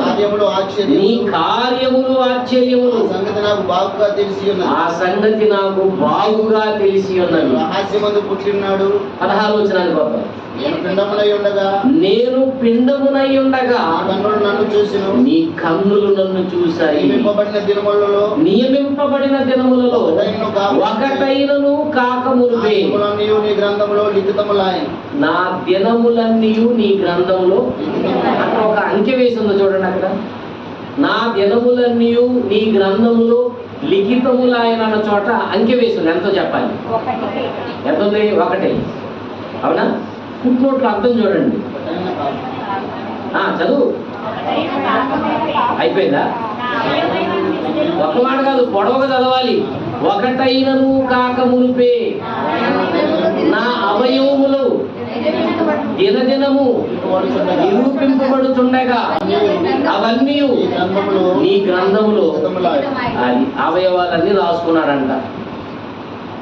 అసలు ఆ మాట చూడండి ఎంత బాగుందో. ఆ పిల్లలు బయట కొంచెం ఎదురుగా నాకు కూర్చోండి నవ్వకండి, మాట్లాడకండి, కూర్చోండి. మీరే మాకు ఎదురుగా కనపడుతున్నారు, మాట్లాడుకోండి. డిస్టర్బెన్స్ చేయకుండా దేవుని సన్నిధిలో మనకి మౌనంగా ఉండడం ఆశీర్వాదం. ఎవరికి చూసే వాళ్ళకి వినపడిన వాళ్ళకి కానీ పక్కన వాళ్ళకి కానీ ఇబ్బంది కలిగించకండి. ఇక్కడ రాయబడిన మాటలు చూస్తే తల్లి గర్భములో దినదినము ఈ అవయవాలు నిరూపింపబడుతుండగా, ఫుట్నోట్లో లైన్లో అదే రాయబడింది, నిరూపింపబడుతుండగా దేవుడు ఏం చేశాడంట? ఈ అవయవములన్నీ నీ గ్రంథములో, అంటే నీకెన్ని అవయవాలు ఇచ్చాడో రాసుకున్నాడు అనమాట. కొంతమందికి పుట్టుకలోనే కొన్ని అవయవాలు ఉండవు కాబట్టి నీకెన్ని ఇచ్చాను లెక్క. మన అవయవాలన్నీ మొత్తం టోటల్గా లెక్క రాసేసుకున్నాడు. కొంతమంది అవయవాల లోపంతో పడతారు కదా, కానీ మనకి అన్ని అవయవాలు ఉన్నాయి, కొంతమందికి కొన్ని అవయవాలు లేవు. ఇచ్చిన దేవుడు అవన్నీ రాసుకున్నాడంట. కొట్టి డబ్బులు ఇస్తే ఏం చేస్తాం? రాసుకోకండి. ఇచ్చేవాళ్ళు ఉన్నారా ఇక్కడ? మీ ఊరు లేదు. మనం బ్రహ్మాండంగా అదంతా మళ్ళీ 10 సార్లు చూసుకోవడం కరెక్ట్గా ఉందా లేదా. మరి నీకు అంతకంటే డబ్బు కంటే విలువైన అవయవాలు ఇచ్చాడు. ఆయన కూడా ఏం చేశాడు తెలుసా? తన గ్రంథంలో విజయరావుకి ఇన్ని అవయవాలు, వెంకటరత్నం గారికి ఇన్ని అవయవాలు, ప్రతి ఒక్కరి పేరుతో అవయవాలు ఆయన ఎన్ని ఇచ్చాడో మొత్తం రాసేసుకున్నాడు. రేపు ఆయన రాసుకున్నాడంటే లెక్క అడుగుతాడు. మరి మనకి ఇష్టం వచ్చినట్టు బ్రతకడానికి అది ఇచ్చింది. ఆయన రాసుకున్నాడంటే దానికి సంబంధించిన లెక్కలు ఉంటాయి. కనుక ప్రియులారా, దేవుడు మనల్ని ప్రేమించి ఎంత చక్కని అవయవాలు ఇచ్చాడండి. చాలామంది వాళ్ళ అవయవాలు చూసుకొని ఎంత ఆనందపడుతుంటారో. ఒకడు పాట రాశాడండి, అమ్మో నీ అమ్మ ఎంత గొప్పదే, ఎంత అందం పోగేసి అన్నదే అని రాశాడండి. వాడొక దౌర్భాగ్యుడు, పాడినోడు ఒక బుద్ధి లేనివాడు. అలాంటి పాటలు సంగీతం ఇవన్నీ సమకూర్చోవడం జ్ఞానమే లేదు. అమ్మ గొప్ప ఎంత అందం పోగేసి కన్నదే అని అంటున్నాడు. అందం పోగేయడం అంటే తెలుసా? ఈ అవయవాలన్నీ పోగేయడం అనమాట. ఆ ముక్కు చూడు, ఆ కళ్ళు చూడు అన్నాడు. అంటే ఎక్కడ తీసుకొచ్చింది కళ్ళు? మేనేజర్ నుంచి కళ్ళు తెచ్చిందా? కోలార్ నుంచి కాళ్ళు తెచ్చిందా? ఏమంటే విజయవాడ పోయి ఏమైనా చెవులు పట్టుకొచ్చిందా? ఏ ఊరు వెళ్ళి తీసుకొచ్చింది? అమ్మ పోయేయడం అంటే ఏంటి? అక్కడ తీసుకొచ్చి పోయేయడం. ఎక్కడ తీసుకొచ్చింది? అమ్మన్నాడు, అమ్మ ఈ చెవులు ఎక్కడి నుంచి తెచ్చావమ్మా అని అడుగు. నాకేం తెలుసు అమ్మ, పుట్టేంత వరకు నువ్వు బయటకు వచ్చిందాక నువ్వు ఉన్నావన్న సంగతి నాకు తెలియదురా అన్నదా కదా. మరి ఎవరు చేశారు? దేవుడండి. ఆయన చేశాడు ఈ అవయవాలు. ఎన్ని చేశాడండి అసలు మన అవయవాలు. మీ అవయవాలు ఎన్నో మీకు తెలుసా? ఎన్నో నేను లెక్క చెప్పగలుగుతా? చెప్పండి, ఎన్నో లెక్క చెప్పగలరా? మీ దేహంలో ఉన్న అవయవాలు ఎన్నున్నాయో మీరు చెప్పగలరా? ప్రశ్న చెప్పలేదు. చెప్పుతాను అంటే నేను ప్రశ్న వేస్తాను వెంటనే. నీ తలలో ఉన్న వెంట్రుకలు ఎన్నో ఉన్నాయో చెప్పు నాకు. యేసుక్రీస్తు వారు ఏమన్నారు తెలుసా? మీ తల వెంట్రుకలన్నీ లెక్కింపబడి ఉన్నవి అన్నాడు. అంటే తల వెంట్రుకల గురించి కూడా రాసుకున్నాడు అక్కడ. మీరు ఎప్పుడైనా రాసుకున్నారా మా తల వెంట్రుకల గురించి? కోపం వచ్చినప్పుడు అంటాం, ఎంతమందిని చూసాను నీ అంతటా ఉన్నాను, నీలాంటి వాళ్ళని, నీలాంటి వాళ్ళు ఎంతమంది అన్నా, ఎన్ని పట్టుకున్నావు అవి చెప్పు, ఎంతమంది అన్నావు కదా ఇది పట్టుకున్నావు, ఎన్నో చెప్పు. అవి పుట్టిన దగ్గర నుంచి ఎన్ని తల వెంట్రుకలు రాలిపోయాయి, ఎన్ని ఉన్నాయి, ప్రతి తల వెంట్రుకలు కూడా ఆయన రాసుకున్నాడు. అంటే మన గురించి ఎంత బాగా ఆలోచన చేస్తున్నాడో ఒకసారి మీరు ఆలోచించాలి. మీ తల వెంట్రుకలన్నీ లెక్కేమో, మనకైతే లెక్కే లేదు. ఎంతమంది అంటే ఏంటి, నీకు లెక్క లేదనమాట. తల వెంట్రుకది ఏముందండి అని అనుకుంటున్నారా? ఏమంటే ఏం చేయలేడండి మనిషి. తల వెంట్రుకల్లో ఒకదానిని నలుపుగా కానీ తెలుపుగా కానీ చేసుకోలేడు కదా, అంటే ఒరిజినల్గా. ప్రియమైన దేవుని పిల్లలు ఆలోచించారు, తల వెంట్రుకకు ఎంత ఉందో చెప్పమంటారా? ఒక శాస్త్రవేత్త తన పరిశోధన కేంద్రాన్ని విడిచి వేరే దేశానికి వెళ్ళాల్సి వచ్చింది. వెళుతూ మొత్తం శుభ్రం చేయించాడు, తాళం పెట్టుకున్నాడు, చక్కగా వేరే దేశం వెళ్ళి ఒక 5 సంవత్సరాల తర్వాత ఆయన వచ్చాడు. వచ్చి లోపలికి వెళ్ళి తిరిగి చూస్తూ ఉన్నాడంట. ఆయన పరిశోధన చేసే ఆ ప్రదేశంలో ఒక తల వెంట్రుక కనపడదు. అరే మొత్తం శుభ్రం చేసి వెళ్ళాను, ఇక్కడికి తల వెంట్రుక ఎందుకు వచ్చింది, ఎవడొచ్చాడు, అసలు నాకు తెలియకుండా ఇందులోకి ఎవడొచ్చాడు అని ఆ తల వెంట్రుక మీద పరిశోధన చేశాడట. 5 సంవత్సరాలు పట్టిందంట. అది నాదేనని తేలింది. ఆయన ఏమనుకోడు, ఈ తల వెంట్రుక ఎవరిదో కాదు నాది. అంటే తల వెంట్రుకల గురించి తెలుసుకోవడానికి ఎన్ని సంవత్సరాలు పట్టింది? మీరేమనుకున్నారు తల వెంట్రుక అంటే ఏముందలే అంతేనా? ఎవరు చేయగలరండి అవయవాలు? యెహోవా ఇల్లు కట్టించని ఎడల దాని కట్టువారి ప్రయాసము. ఆ 127 కీర్తన 1వ వచనంలో చాలా మంది ఇల్లు కట్టి చూడగలుగుతుంటారు. పాపం వాళ్ళకి తెలియదు, అక్షరాలు చూడటమే తప్ప దాంట్లో ఆత్మీయ భావాలు తెలియదు. మరి అది ఈ ఇంటిని గురించి కాదయ్యా, కిందనే ఉందో చూడు, గర్భఫలము దేవుడిచ్చు. అది దేహం అనే ఇంటిని గురించి రాయబడిన మాట. అది దేవుడే కట్టించాలి, ఎవడు కట్టించలేడు. ఎవరి అవయవాలు పోతే ఎవరైనా ఇవ్వగలరా? నేను మొన్న ఆదివారం ఆరాధనకు వెళ్తున్నానండి. రామాపురం క్రాస్ రోడ్ దాటిన తర్వాత స్పోర్ట్స్ బైక్ అంటే పిల్లలకి బాగా ఆనందం వాటి మీద తిరగటం. ఎంత స్పీడ్గా వస్తున్నాడంటే రావడం డివైడర్ పక్కన కొట్టాడండి, మామూలుగా కాదు, తల చిరిగిపోయిందంటే. అసలు ఈ కాలండి మొత్తం ఎముకలన్నీ బయటికి వచ్చేసాయండి. అసలు చూడడానికి ఎంత భయంకరంగా ఉందంటే సన్నివేశం. కాల్లో ఉన్న ఎముకలు మోకాలు కాడ నుంచి ఇటు ఇవన్నీ మొత్తం బయటకు వచ్చేసాయి. అసలు చూడడానికి ఎంత భయంకరం అంటే అంత భయంకరం. మరి ఇప్పుడు కాలు పోయింది కదా, హాస్పిటల్కి వెళ్ళి డాక్టర్ గారు నాకు సేమ్ ఇలాంటి కాలే కావాలంటే ఆయన ఏమన్నాడు చెప్పండి? అర్జెంటుగా హాస్పిటల్ ఖాళీ చేయమన్నాడు ఆయన. సేమ్ నాకు ఇదేమండి, నేను ఎక్కడ ఇచ్చాను? ఏదో దాని స్థానంలో కట్టెదో ప్లాస్టిక్లో ఏదో మా తెలివి కొద్ది మేము అమరుస్తాం. కానీ ఒరిజినల్గా ఇది మరి ఎవరు చేయాలి? దేవుడిచ్చిన అవయవాలండి ఎంత విలువైన తెలుసు, ఎప్పుడు చేయలేదండి. ఎవరు చేయలేని అవయవాలు అంత విలువైనవి. మీకు తెలీదు, మా దేవుందండి మా లెక్కలేని వాళ్ళు అనుకుంటారా? మన అవయవాలు అమ్ముకుంటే ఎంత వస్తాయో తెలుసా? కిడ్నీలన్నీ కోట్లు పెట్టుకుంటున్నారు, లక్షలు పెట్టుకుంటున్నారు. మన లోపల ఉన్న అవయవాలు చాలా విలువైన. అంటే నీవెంత విలువైన వాడు, నేను దిక్కులేని అని అన్నాడు. తప్పది. నువ్వు చాలా విలువైన వాడు, చాలా విలువైన దానవు. ఎంత కష్టపడి చేశాడండి. అందుకే ఇవి ఎక్కడ దొరకవు కనుక కొన్ని బ్యాంకులు ఏర్పాటు చేశారండి. బ్యాంకుల్లో మనకు తెలిసి బంగారం డబ్బు దాచుకుంటాము. కానీ ఈ మధ్య బ్యాంకుల్లో ఏం దాస్తున్నారు తెలుసా? కళ్ళు దాచుకుంటున్నారు. ఐ బ్యాంక్ అంటారు దాన్ని. తర్వాత రక్తాన్ని దాచుకుంటున్నారు, బ్లడ్ బ్యాంక్ అంటారు దాన్ని. కిడ్నీలు దాచుకుంటున్నారు, కిడ్నీ బ్యాంక్. అది మనకు డబ్బులు దాచుకునేది తెలుసు. మరి ఇవన్నీ ఎందుకు దాచుకుంటున్నారు? ఇవి ఎక్కడ ఏ కంపెనీ వాళ్ళు తయారు చెయ్యలేరు. ఏమండి, అసలు ఈ నిర్మాణం మనిషికి అర్థమే కాదండి. ఎంత గొప్పదంటే డాక్టర్ దగ్గరికి వెళ్ళి తల్లి గర్భంలో ఈ పిండం ఈ అవయవాలన్నీ ఎలా ఏర్పడుతున్నాయని మీరు అడగండి, అస్సలు చెప్పలేరట. ప్రసంగి గ్రంథం చూడండి, ప్రసంగి గ్రంథం 11వ అధ్యాయం 5వ వచనం. ప్రసంగి గ్రంథం 11:5 షోలాలి గర్భమందు ఎముకలు ఏ రీతిగా ఎదుగుతున్నవో నీకు తెలియదు అన్నాడు. అంటే ఈ అవయవాలు ఎలా ఏర్పడుతున్నాయండి తల్లి గర్భంలో అని డాక్టర్ గారి దగ్గరికి వెళ్తే మాకేం తెలుసండి, అవి ఏర్పడతాయండి అంటారు.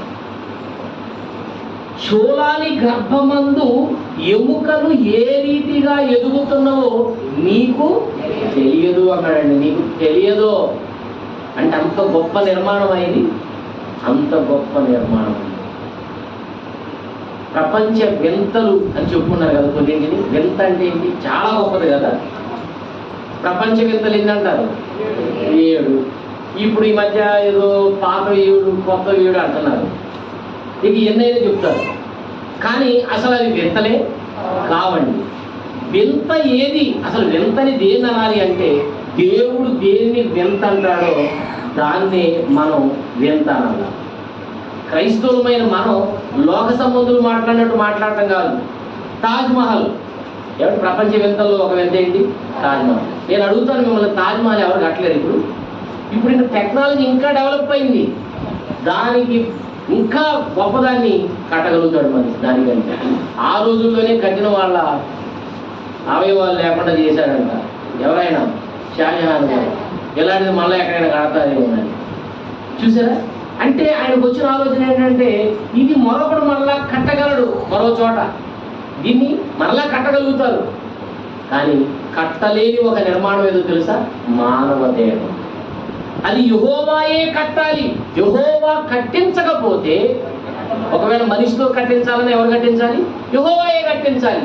ఆయన కట్టించకపోతే వారి ప్రయాసము కోట్లు ఖర్చు పెట్టినా వ్యర్థమేనని చెప్పారు. ఆలోచించండి, కట్టలేడండి, మనిషి చేయలేడు. ఒక్కసారి ఆలోచించాలి, ఇంతకీ ఏది వింత? ఒకసారి చూడండి 71వ కీర్తన. కీర్తనలు 71వ కీర్తన 6, 7 వచనాలు చూడండి. ఏది వింతని దేవుడు చెప్తున్నాడు చూడండి. అమ్మా, గర్భవాసినైనది మొదలుకొని నీవే నాకు ప్రాపకుడవై ఉన్నావు. అంటే తల్లి గర్భంలో ఎవరి తండ్రిలో నుంచి తల్లిలోకి వచ్చిన దగ్గర నుండి మనం ఎన్ని నెలలు ఉంటామంటే 9-10 నెలలు ఉంటాం కదా. ఆ 9-10 నెలలు ఆయనేనట మనకు సహాయం చేసింది. నీవే నాకు ప్రాపకుడవై ఉంటివి. ఎప్పటి నుండమ్మా? గర్భవాసినైనది మొదలుకొని నీవే నాకు ప్రాపకుడవై ఉంటివి. ఆ తర్వాత తల్లి గర్భము నుండి, అంటే తల్లి గర్భంలో చేసింది నీవే, అక్కడ నుంచి బయటికి తెచ్చింది నీవే. అమ్మ కొంచెం బయట తీసుకెళ్ళి ఉద్భవింప చేసిన వాడవు నీవే. ఆ తర్వాత నిన్ను గూర్చి నేను నిత్యము స్తుతిగానము చేసేదను. ఇక్కడ అండర్లైన్ చేయండి, నేను అనేకులకు. నువ్వు చేసావే తల్లి గర్భంలో నిర్మాణం, నాకు ఈ నిర్మాణం ఎలాంటిదంటే అనేకులకు ఆలోచిస్తే ఒక వింత. ఏంటి? నేనే వింత అంటే మానవ నిర్మాణమే ఒక గొప్ప వింత. దేవుడు చేశాడే తల్లి గర్భంలో, ఎంత వింతండి ఈ నిర్మాణం. ఈ నిర్మాణం వింత. ప్రపంచ వింత ఏదంటే మానవ దేహం అని చెప్పాలి మనం. నీవే ఒక వింత, ఎందుకంటే నిన్ను ఎవరు చెయ్యలేరు, నీ అవయవాలు ఎవరు చేయలేరు. తాజ్మహల్ ఎవరైనా చేస్తారు. చైనా చుట్టూ గోడ ఉందంట, చైనా వాల్. ప్రపంచ వింతల్లో ఒక వింత. అది ఎవడైనా కట్టగలడు, గోడ కట్టలేమండి మనం. దేవుడు చేసే వింతలు. మనిషి ఏమో సిమెంట్ ఇటుకలతో రాళ్లతో కడతాడు, దేవుడు ఎలా కట్టాడు చెప్పంటారా? నీళ్లతో గోడ కట్టాడు సముద్రంలో. 2 ప్రక్కల నీళ్లు గోడలాగా నిలిచిపోతే 6 నెలల మీద ఇశ్రాయేలు నడిచారంటే ఏది వింత చెప్పు? చైనా చుట్టూ నువ్వు కట్టిన రాళ్ళ గోడ వింత, నీళ్ల గోడ వింత. ఇది చెయ్యి, అది ఎవడైనా చేస్తాడు చెప్పు? వింతలంటే బైబిల్లో ఉన్నాయి. ఒక మాట చెప్తాను. మోషే గారు ఆ మండుచున్న పొద దగ్గరికి సీనాయి పర్వతం మీద పొద దగ్గరికి వెళ్ళాలని ప్రయత్నం చేశాడు. చేస్తూ అక్కడికి వెళ్ళాడు. దేవుడు అన్నాడు, పరిశుద్ధ స్థలం ఆయన చూపించరా అన్నాడు. చూస్తున్నాడు, అక్కడ ఒక గొప్ప వింతైన దృశ్యం కనపడుతుంది. ఆయన ఏమన్నా తెలుసా, ఈ గొప్ప వింత నేను అక్కడికి వెళ్ళి చూసేదను అన్నాడు. అంటే అక్కడ ఒక వింతైన కార్యం దేవుడు చేశాడా? ఏంటా వింత? పొదలో నుంచి మంటలు వస్తున్నాయి, పొద మాత్రం కాలిపోవట్లే. వింత కాదు. ఇప్పుడు మీరు ఒక పొదను నింపి పెట్టండి, మీ కళ్ళ ముందే బూడిదవుతుంది, అంతేనా? ఇక్కడ జరుగుతున్నది ఏంటంటే పొద అలాగే ఉంది, మంటలు వస్తున్నాయి. ఎవరైనా చేయమనండి. వింతంటే మనుషులు చేయలేనిది, అవునా? కోరాహు, దాతాను, అభిరాములు భూమి నోరు తెరిస్తే లోపలికి వెళ్ళిపోయారు. చూసారా? భూమి వాళ్ళని మృంగేసిందంట. అదొక వింతని బైబిల్లో ఉంది. నేడు ఒక గొప్ప వింత జరగబోతుంది. దేవుడు ఎవరిని ఏర్పాటు చేసుకున్నాడో మీకు అర్థమైపోద్ది. కోరాహు, దాతాను, అభిరాములు అలా కాచుకున్నాడు అన్నాడు దేవుడు. ఎవరు? మోసే గారు. ప్రియులారా, మానవ దేహం ఒక గొప్ప వింత. ఎంత వింత అంటే తల్లి గర్భంలో మనం 9 నెలలు ఎక్కడున్నాం చెప్పండి? ఉమ్మ నీళ్ళలో ఉన్నామండి. తల్లి గర్భంలో ఎక్కడున్నాం? ఉమ్మ నీటిలో ఉన్నాం. నీళ్లలో 9 నెలలు బ్రతికావు. బయటకు వచ్చిన బిడ్డని ఒక 5 నిమిషాలు గాబులో పెట్టండి, ఒక డ్రమ్ము నీళ్ళలో పెట్టి. ఇప్పుడు 9 నెలలు ఉన్నావు కదరా, ఇప్పుడు కూడా ఒక 5 నిమిషాలు ఉండు అని చెప్పేసి ఏమవుతాడు? చచ్చిపోతాడు. వింత అనిపించట్లేదా మీకు? అక్కడేమో ఉమ్మ నీళ్ళలోనే ఉన్నాడు, మనం అంతా అక్కడే ఉన్నాం. ఇక్కడికి వచ్చిన తర్వాత నీళ్ళలో పడితే చచ్చిపోతాం. దేవుడు ఎంత గొప్పగా చేశాడండి మనల్ని, ఎంత గొప్పగా చేశాడండి. ఎంత విలువైన అవయవాలను దేవుడు ఎందుకు ఇచ్చాడు? ఈ దేహం ఎంత పవర్ఫుల్ అంటే మీకు ఒక మాట చెప్తాను. యేసుక్రీస్తు వారు భూమి మీద ఉన్న కాలంలో దయ్యం పట్టుకున్న వాడు వచ్చాడు ఎదురుగా. ఈ పేరేమని అడిగాడు దేవుడు యేసుక్రీస్తు వారిని. సేన అన్నాడు వాడు. అంటే మేము అనేకులం, అంటే అనేకమైన అపవిత్రాత్మలు వాడిలో ఉన్నాయి, చాలా అపవిత్రాత్మలు ఉన్నాయి. అప్పుడు నా పేరు సేన అని చెప్పి యేసుక్రీస్తు ఒక చిన్న విన్నపం కోరాడు. మమ్మల్ని పాతాళ లోకంలోనికి పోవుటకు మాకు ఆజ్ఞాపించవద్దు. మరి ఎక్కడ పంపాలి అంటే పందులు మందులు పంపండి అంటుంది అపవిత్రాత్మ.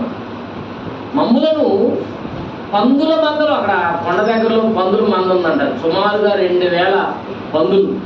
యేసుక్రీస్తు వారు ఎప్పుడైతే బయటికి రమ్మని అన్నాడో ఈ పందుల్లో ప్రవేశించాయి అపవిత్రాత్మలు. పందులు తట్టుకోలేక దగ్గరలో ఉన్న సముద్రంలో పరిగెత్తుకొని పోయి అందులో పడి చచ్చాయి ఊపిరి తిరగ. ఏంటి, అపవిత్రాత్మలు పందుల్లోకి వెళితే అవి తట్టుకోలేకపోయినాయి, వీడు ఒక్కడే అన్ని అపవిత్రాత్మలు భరించాడు. ఎంత కెపాసిటీ ఈ దేహానికి చూడండి. సుమారుగా 2000 పందుల్లోకి అపవిత్రాత్మలు వెళ్ళిపోతే 2000 పందులు అసలు అపవిత్రాత్మలు వాటిలోకి వెళ్ళగానే తట్టుకోలేకపోయి ఆ ప్రపాతంలో పడి సముద్రంలో పడి చచ్చిపోయాయి. మరి అన్ని అపవిత్రాత్మలు ఎక్కడున్నాయి? ఒక్కళ్ళలోనే ఉన్నాయి. మనిషి దేహం ఎంత గొప్పదో, దీని కెపాసిటీ చూడండి, ఎంత పవర్ఫుల్ అండి ఈ దేహం. ఇలాంటి దేహాన్ని దేవుడు ఇస్తే కనీసం ఈ దేహాన్ని దేవుడు ఎందుకు ఇచ్చాడని ఒక్కరోజైనా నువ్వు ఆలోచించావా? ఒక్కరోజైనా ఆలోచించావా? ఎందుకు ఇచ్చాడో చెప్తాను. దేవుడు ఇంత విలువైన దేహాన్ని ఎందుకు ఇచ్చాడు? మీరు వింటే 2, 3, 4 మాటలు చెప్తాను. ఓకే, ఎందుకు ఇచ్చాడు అంటే ఈ అవయవాలను బట్టి నువ్వేం తెలుసుకోవాలో తెలుసా? దేవుడు ఉన్నాడు. దేవుడు అవయవాలు ఎందుకు ఇచ్చాడు తెలుసా? దేవుడు ఉన్నాడని ఎక్కడికో వెళ్ళి చూసి నువ్వు తెలుసుకోవడం కాదు, నీ దేహాన్ని చూసుకొని దేవుడు ఉన్నాడని నువ్వు తెలుసుకోవాలి. జాగ్రత్తగా వినాలి నేను చెప్పే మాటలు. చాలామంది దేవుడు ఉన్నాడంటే నమ్మరు, అవునా? ఒక ఆయన పాపం చాలా మెట్లు ఎక్కాడంట, ఎక్కడ ఉన్నావా అని పాట పాడుతున్నాడు. ఎన్ని మెట్లు ఎక్కినా ఇంకోటి ఏం పాట, ఉన్నావా అసలు ఉన్నావా, ఉంటే కళ్ళు మూసుకున్నావా, రకరకాల పాటలండి. ఉన్నావా అంటున్నాడు. నీ దేహాన్ని చూసుకుంటేనే ఆయన ఉన్నాడో లేదో నీకు అర్థం అవ్వాలి. అందుకే ఎంతసేపు దేహం గురించి చెప్పాను. ఒక్కసారి యోబు గ్రంథం చూడండి. ఈ మాట యోబు గ్రంథం 37వ అధ్యాయం 7వ వచనం. 37 యోబు గ్రంథం 7వ వచనం. మనుషులు అందరూ ఆయన సృష్టి కార్యమును తెలుసుకున్నట్లు ప్రతి మనుషుని చేతిని బిగించి ఆయన ముద్ర వేశాడట. చూడండి అమ్మా, అంటే దేవుడి అవయవాలు ఎందుకు చేశాడో తెలుసా? నేనున్నానని నా పిల్లలు తెలుసుకోవాలి. దేనిని బట్టి? వాళ్ళకి నేను ఇచ్చిన అవయవాలను బట్టి. ఏంటి బట్టి? ఆ మాట చదవండి, మీకు మళ్ళా నేను వివరిస్తాను. ఎవరు మనుషులందరినీ చేసింది ఎవరండి? అమ్మా, అందరినీ చేశాడా? మనల్ని చేశాడా? అందరినీ చేశాడు. మనుషులందరూ ఏం తెలుసుకోవాలట? దేవుడున్నాడు, ఆయన సృష్టి కార్యమే నేను, ఆయన నన్ను సృష్టించాడు అని దేవుణ్ణి ప్రతి ఒక్కడు తెలుసుకోవాలి. ఎక్కడికో వెళ్ళి ఏదో పరిశీలించి తెలుసుకోవడం కాదు దేవుణ్ణి. నీ దేహాన్ని చూడు, నీ అవయవాలు చూసుకో, దేవుడు ఉన్నాడని తెలుసుకోవాలి. అందుకే ప్రతి మనిషి ఆ దేవుని గురించి తెలుసుకోవడానికి ప్రతి మనిషి చేతిని ఏం చేశాడట? బిగించడం. అంటే ఏంటి? ఇదే బిగించడం అంటే ఇప్పుడు చూడండి, ఇక్కడ ఉన్నది చూడండి, ఇక్కడ లింక్ ఉంది. ఇక్కడ నుంచి మళ్ళీ ఎక్కడ ఉందండి? ఇక్కడ ఇది బిగించాడు ముందు ఈ భాగం. మళ్ళీ ఇక్కడ నుంచి ఇది ఒకటి చూసారండి, ఇక్కడ ఇక్కడ ఇది బిగించాడు. మళ్ళీ ఇక్కడ ఏం బోర్డు లేచాడో తెలియదు మనం. అదే లారీకి తాకకుండా అయితే కిరికిర కిరకిర కిరకిర అంటుంటాయి. మనకి చూడండి అసలు ఏం గ్రీజ్ చేసేది లేదు. వాడికైతే గ్రీజ్ కొట్టాలా, ఆయిల్ వేయాలా, పని చేయవైనా సరే. చూడండి ఎంత బాగున్నాయో. మళ్ళీ ఇక్కడ నుంచి ఇక్కడ, మళ్ళీ ఇక్కడ చూడండి అన్ని ఎక్కడ పడితే అక్కడ లింకులు. ఈ గీతలు చూసారా? ఈ గీతలు ఎందుకు పెట్టాడు తెలుసా? నువ్వు భోజనం చేయాలంటే నీ చెయ్యి ఇలా మడతకి రావాలంటే గీతలు ప్రతి చోట అది ఎలా ముడుచుకుపోద్ది అంతే. ఇలా గీతలు పెట్టకపోతే చాలా మంది అనుకుంటారు ఇవి మన బ్రతుకు రాకలు అనుకుంటున్నారు, బుద్ధి లేని వాళ్ళు. ఆ గీతలు లేకపోతే నీ చేతితో నువ్వు అన్నం తినలేవు. ఇలా చూడండి ఎంత చక్కగా కలుపుతాము, ఎంత బాగా చూడండి.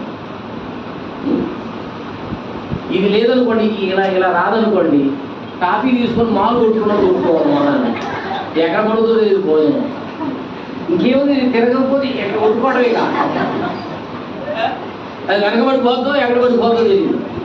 ప్రతి మనిషి చేతిని బిగించి మళ్ళీ ఏం చేశాడట? ఆయన మన చేతుల్లో తన చెయ్యి వేసి ముద్రలు వేశాడు. ఏ ముద్రలు అవి?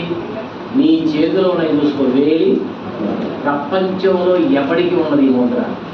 నీకున్నది మరొకటి ఉండదు. వేలి ముద్ర. ఏ ముద్ర? అసలు ఎంత గొప్పదండి ఈ ఆకారం. నీకున్న ముద్ర ప్రపంచంలో ఎప్పటికీ ఉన్నదంటే అందరికీ గీతలు ఉంటాయి నీలాగే, కానీ నీలాంటి గీతలు మరొకరికి. అందుకే చాలా మంది ఆ వడ్డీకి డబ్బులు ఇచ్చేటప్పుడు సంతకంతో పాటు వేలు ముద్ర కూడా పెట్టా. ఎందుకు? సంతకాన్నైనా ఎవరైనా ప్రోర్జరీ చేయొచ్చు, కానీ నీ వేలి ముద్ర మరొకటికి ఉండదు. ఎంత ప్రత్యేకం ప్రపంచంలో నీ వేలి ముద్ర. నీకున్న గీతలు ప్రపంచంలో ఎవరికి. ఈరోజు రేషన్ తీసుకోవాలని అక్కడికి వెళ్ళి పెట్ట వేలు అంటారు, ఓపెన్ అయిపోతుంది నీ బయోడేటా అంతా. ఎంత ఉందండి ఈ వేలి ముద్రలో. నీకున్న కన్ను ఎవరికి? నీ కంటి మీద కూడా గుర్తుంటాయి. అందుకే ఎవరైనా ఐ విట్నెస్ కూడా తీసుకుంటారు, ఇవి కూడా తీసుకుంటారు చాలా మంది. కంటి మీద కూడా ఏముంటాయి? ముద్రలు. నీకున్న కన్ను మరొకటికి. నీకున్న కన్ను ఎవరికి ఉండదు, నీకున్న చేతులు ఎవరికి ఉండవు, నీకున్న రూపం ఎవరికి ఉండదు. నీకున్న నాలుగులో కూడా మనం ఏదో చూసాం, ఒక్కొక్కరికి ఒక్కొక్క నాలుగు ఉండదు, ఒక్కొక్క రంగు, ఒక్కొక్క రూపం, ఒక్కొక్క ఆకారం, ఒక్కొక్క ప్రత్యేకత. ఎవరిని ఆలోచించండి. దేవుడు ఈ దేహాన్ని ఎంత గొప్పగా చేశాడు. గోడు పెరుగుతుంటాయి, ఎప్పుడప్పుడు చేస్తుంటాం కదా. ఎందుకు చేస్తాం? మనం వస్తాయి కాబట్టి. అప్పుడప్పుడు ఇవి కూడా తీసేస్తాం. కొంతమంది కూడా తెలియక పాపం ఇవి దేవుడికి అని ఇచ్చేస్తుంటారు తల వెంట్రుకలు. ఎందుకు ఇస్తారు చెప్పండి? మళ్ళీ వస్తాయి కదా తీసిన. నువ్వు ఇస్తే మళ్ళీ బ్రతుకులో నీకు రావు అంటే ఎవడ వెళ్తాడా చెప్పండి? ఒకడెత్తాడా? వచ్చాయి కదా. ఇప్పుడు తల వెంట్రుకలు తీసావు, వచ్చాయి. గోళ్ళు తీసావు, వచ్చాయి. లోపల ఉన్న కిడ్నీ పెరిగి వస్తుందో లేదు, కొత్తది రాదు. ఏమండి? ప్రియమైన దేవుడి పిల్లలు, ఈ అవయవాలను బట్టి నువ్వేం తెలుసుకోవాలి తెలుసా? దేవుడు ఉన్నాడు. దేవుడు ఉండబట్టే నేను ఇక్కడ ఉన్నాను. దేవుడు ఉండబట్టే నాకు ఈ అవయవాలు ఇలా ఉన్నాయి. ఎవరు చేయలేరు. అసలు ఎవరు చేయలేరంటే నువ్వు అర్థం చేసుకోవాలి. అసలు ఎక్కడ ఏ కంపెనీ లేవే అవయవాలు చేసేవి అంటే ఎవరున్నారు దీని వెనక అంటే అమ్మ నాన్న కూడా లేదు, దేవుడు ఉన్నాడు. లేదంటే దానికి అంతకదే వచ్చిందంటే అంటే నమ్మకండి. ఇక్కడ ఇల్లు ఉందనుకోండి ప్రక్కన, అది ఎవరు కడితే వస్తుంది అంతేనా, వచ్చిందంటే అంటే ఏమంటాం మరి వెతుకుతున్నాడు, అది ఎలా అవుతుంది కదా, కడితే వస్తుంది. దేవుడు కూడా ఇదే అని నిర్మాణం చేశాడు. మొదటి విషయం చెప్తున్నాను, ఈ అవయవాలు దేవుడు ఎందుకు ఇచ్చాడు అంటే దేవుడు ఉన్నాడని నువ్వు తెలుసుకోవాలి. ఏం తెలుసుకోవాలి? దేవుడు ఉన్నాడు.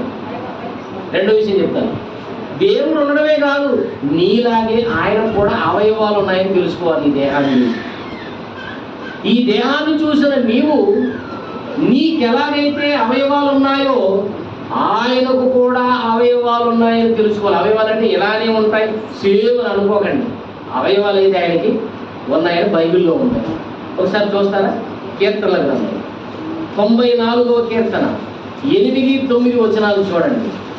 94వ కీర్తన 8-9 వచనాలు.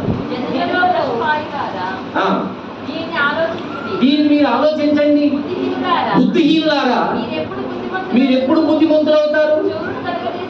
చెవులు కలుగజేసిన వాడు వినకుండునా అంటే ఆయన కూడా చెవులు, అంటే నీకు చెవులు ఉన్నాయి అనుకొని దేవుడు చెవులు లేవులు అనుకోకూడదు. చెవులు కలుగజేసిన వాడు వినకుండునా అంటే ఆయనకి చెవులు ఉన్నాయి, వింటాడు. తర్వాత కంటిని నిర్మించిన వాడు కానుకుంటున్నా అంటే ఆయన కూడా ఏమున్నాయి, ఆయనకి కళ్ళు ఉన్నాయి. ఆయన కను దృష్టి మామూలు దృష్టి కాదు, అవునా? ఆయనకి కన్నులు ఉన్నాయి. చాలా మంది అనుకుంటారు మమ్మల్ని ఎవరు చూస్తారు అనుకుంటారు, దేవుడు చూస్తాడు. తర్వాత చూడండి అమ్మా,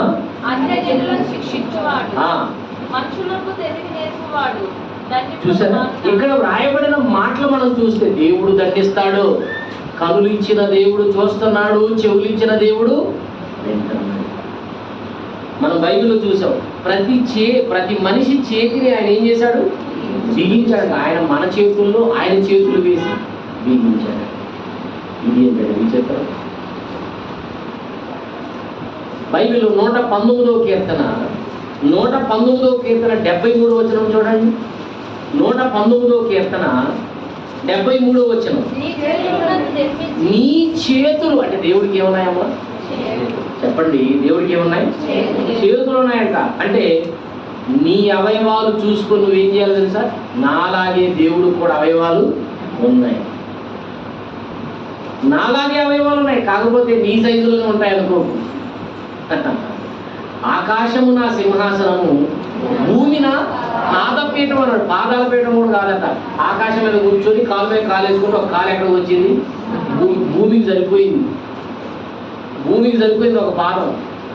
అంటే ఆయనకు పాదాలు ఉన్నాయా అంటే ఇవన్నీ నేను ఎందుకు చెప్తున్నానంటే అవయవాలు దేవుడు ఎందుకు ఇచ్చాడంటే ఆయన ఉన్నాడని తెలుసుకోవాలి. నీలాగే ఆయనకు కూడా అవయవాలు ఉన్నాయన్న సంగతి నువ్వు తెలుసుకోవాలి. జీవము గల దేవుని చేతిలో పడుట ఎంతో అంటే నీకు భయం కలగాలి.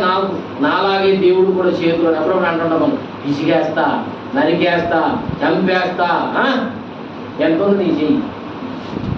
ఆయన చేతులు పడ్డావు నలిపోలి పెడతాడు, దుమ్ముతో సమానం. ఇంకా దేవుడు అవయవాలు ఎందుకు ఇచ్చాడో చూస్తారా? కొరింథీయులకు రాసిన మొదటి పత్రిక. సమయం అయిపోతుంది, త్వరగా చూడండి, ముగించేస్తాను. కొరింథీయులకు రాసిన మొదటి పత్రిక 12వ అధ్యాయం 18వ వచనం. అయితే దేవుడు అవయవములలో ప్రతి దానిని తన చిత్త ప్రకారముగా ఈ శరీరములో ఉంచాడు. తన చిత్త ప్రకారం అంటే ఏడు తెలుస్తున్న అర్థం, ఆయన చిత్తాన్ని జరిగించడానికి అవయవాలను ఈ శరీరంలో ఉంచాడు. అవయవములలో ప్రతి దానిని, జాగ్రత్త వినండి అమ్మా, అవయవములలో ప్రతి అవయవాన్ని దేవుడు తన చిత్త ప్రకారం అంటే తన చిత్తాన్ని జరిగించడం కొరకే ఈ దేహములో ఉంచాడు. యేసుక్రీస్తు వారి లోకానికి వచ్చిన ఒక మాట అన్నాడు, ఆయన ఈ లోకమునకు వచ్చినప్పుడు ఎలాగూ చెబుతున్నాడు. బలియు అర్పణయు నీవు కోరలేదు కానీ నాకు ఒక శరీరమును అమర్చితివి. పూర్ణ హోమములు పాప పరిహారార్థ బలులు నీకు ఇష్టమైనవి కావు. అప్పుడు నేను నీ గ్రంథపు చుట్టలో నన్ను గూర్చి వ్రాయబడిన ప్రకారము దేవా నీ చిత్తము నెరవేర్చుటకే నేను వచ్చానన్నాడు. అంటే ఈ దేహాన్ని యేసుక్రీస్తు కిందకు అమర్చాడు తండ్రి చిత్తాన్ని నెరవేర్చడం. ఎక్కడ మాటలో హెబ్రీ పత్రిక 10వ అధ్యాయం 5వ వచనంలో ఉంటుంది, చదవదులేండి. అక్కడేనమ్మా? రైట్. ఎందుకు ఇచ్చాడు? ఎందుకు అమర్చాడట ఈ దేహాన్ని? అవయవాలను అమర్చడం అంటే అవయవాలు అమర్చాడు. ఎందుకు? నీ చిత్తము నెరవేర్చడం. మాట చూడండి, నీ చిత్తము నెరవేర్చడం. ఇప్పుడు ఈ చెయ్యి ఎందుకు అమర్చాడమ్మా? చెప్పండి. మీ చెయ్యి ఆయన చిత్తము నెరవేర్చడానికి, నీ ఇష్టంగా బుద్ధులాడటం కోసం కాదు. కాళ్ళు ఆయన ఇష్టాన్ని నెరవేర్చాలి. నీ కనులు ఆయన ఇష్టాన్ని నెరవేర్చాలి. నీ చెవులు ఆయన వాక్యం విని ఆయన ఇష్టాన్ని నెరవేర్చాలి. నీ పాదములు సువార్త ప్రకటించడానికి వెళ్ళి ఆయన చిత్తాన్ని నెరవేర్చాలి. ఏంటి ఆయన చిత్తం? మనుషులందరూ రక్షణ పొందడమే. మరి మనుషులు రక్షణ పొందాలి, నువ్వేం చేయాలా? ఈ అవయవాలతో మనుషుల మధ్యకి వెళ్ళి ఆ దేవుడి గురించి చెప్పాలి. జీవవాక్యాన్ని చేత పట్టుకుంటే మనం లోకంలో జ్యోతుల్లాగా ఉంటామట. అంటే చేతులు ఎందుకు ఇచ్చాడు? జీవవాక్యాన్ని పట్టుకోవడానికి. కళ్ళు ఎందుకు ఇచ్చాడు? యేసు వైపు చూడడానికి. చెవులు ఎందుకు ఇచ్చాడు? యేసు మాటలు వినడానికి. పాదములు ఎందుకు ఇచ్చాడు? సువార్త ప్రకటించు వారి పాదములు ఎంతో నిజమా? ఎవరి పాదాలు సుందరంగా ఉంటాయమ్మా? ఏసీ రూమ్లో నుంచి కదలకుండా అంటారే, కాలు కింద పెట్టకుండా పెంచారు మా అమ్మోళ్ళు. మరి పెట్టు, ఆకాశంలోనే పెట్టు, కింద పెట్టకుండా. వాళ్ళు ఉంటాయి సుందరంగా. అదే సువార్త ప్రకటించాడు ఆ వీధికి వెళ్ళి ఈ వీధికి వెళ్ళి దుమ్ము కొట్టుకొని పోయి ఏదో సాక్షులు వేసుకొని కవర్ చేసుకున్నాడు. ఎవరి పాదాలు సుందరంగా ఉంటాయి, సున్నితంగా కాపాడుకుంటారే, క్రీములు రాసుకుంటారు. వాళ్ళే ఉంటాయి. రాసుకోండి, లెక్క చెప్పాలి. మరి ఎన్ని క్రీములు రాస్తున్నావు? అన్ని లెక్కే. అవయవాళ్ళకి ఏమేమి రాశావు, ఎంత వాడుకున్నావు దేవుణ్ణి? దేవుని చిత్తాన్ని నెరవేర్చడానికి ఈ అవయవాలు. జాగ్రత్త వినండి. దేవుడు ఉన్నారని తెలుసుకోవాలి, దేవుడు కూడా అవయవాలు ఉన్నాయని నీవు గుర్తించాలి. మూడవది, ఆయన చిత్తాన్ని నీవు జరిగించాలి. ఆయన చిత్తాన్ని నీవు జరిగించాలి. మరో మాట చూస్తారా? ఒక్కసారి కొరింథీయులకు రాసిన మొదటి పత్రిక 6వ అధ్యాయం 19వ వచనం. కొరింథీయులకు రాసిన మొదటి పత్రిక 6వ అధ్యాయం 19 నుంచి 20 వరకు. మీ దేహము దేవుని వలన మీకు అనుగ్రహించబడి మీలో ఉన్న పరిశుద్ధాత్మకు ఆలయమై ఉన్నదని మీరు ఎరగరా? మీరు మీ సొత్తు కాదు, విలువ పెట్టి కొనబడిన వారు కనుక మీ దేహముతో దేవుని. ఎంత మంచి మాట! అంటే ఈ దేహంతో ఏం చేయాలంట? చెప్పండి, అందరూ చెప్పండి. దేహముతో దేవుని ఎట్లా? ఆయన పని చేయాలి. అవునా? సత్క్రియలు చేస్తే దేవుడికి ఏమొస్తుంది? ప్రభు అన్నాడు, మనుషులు మీ సత్క్రియలను చూచి పరలోకమందున్న మీ తండ్రిని మహిమపరచునట్లు వారి ఎదుట మీ వెలుగును ఆశింపనివ్వండి. దేహముతో దేవుని ఏం చేయాలట? మహిమపరచాలి. నీ దేహముతో దేవుని మహిమపరచాలి. నీవు మహిమ పొందడం కాదు. ఇదిగో నా అవయవాలు చూడు ఎంత బాగున్నాయో, నా కళ్ళు చూడు అని చెప్పి అనుకోవడం కాదు. దేవుడు అన్నాడు, చూడు నేనే నిన్ను నా అరచేతుల్లో. చూడు అంటే ఎక్కడ చూడాలా? ఉదయాన్నే లేచి అర్థం ముందుకు వెళ్తాం. మనం కూడా అనుకుంటాం, నా కళ్ళు ఎంత బాగున్నాయి, నా రంగు ఎంత బాగుంది, నా లోకం ఎంత బాగుంది. అసలు ఈ అగ్రవరం కానీ, ఈ మేళ చెరువు, ఈ మండలాలు, ఇవన్నీ అసలు తెలంగాణ రాష్ట్రంలో నా బంధగాళ్ళు లేరు అనుకోండి. ఇదే మన రూపం మనం చూసుకున్నాను అనుకుంటాం. చేసింది దేవుడు. ఎందుకో తెలుసా? నీవు మహిమ పొందడానికి కాదు, దేవుడికి రావాలి మహిమ. మరి మహిమ వచ్చేటట్టు చేస్తున్నారు దేవుడికి మహిమ రావాలంటే ఏం చేయాలి? సత్క్రియలు చేయాలి. సత్క్రియలు అంటే ఇదిగో ఈరోజు ఎవరు చేస్తున్నారు సత్క్రియ? నాగార్జున. ఆయన ఒక మంచి సత్క్రియ ఏర్పాటు చేశాడు. మరి మనం ఏం ఏర్పాటు చేస్తున్నాం? మనం మన సంస్కృతులు చేసుకుంటాం. సత్క్రియలు మనం ఏం చేస్తాం? సత్క్రియలు చేయుటకై ఇచ్చాడు దేవుడు ఈ దేహాన్ని. ఆయన సృష్టించింది కూడా అందుకే. దేవుడి మాటలు నువ్వు ప్రకటించొద్దా? సత్క్రియలు అంటే ఏంటంటే సువార్తను ప్రకటించడమే గొప్ప సత్క్రియ. మరి అందరికీ ప్రకటించే అవకాశం ఉండదు కదా వేదిక మీద. మరి ఏం చేయాలి? సువార్త ప్రకటించే వారికి నీవు సహకారం ఇవ్వాలి, నీ కష్టాన్ని ఇవ్వాలి, నువ్వు సహకారం ఇవ్వాలి. ఎందుకు ఇచ్చాడు అవయవాలు?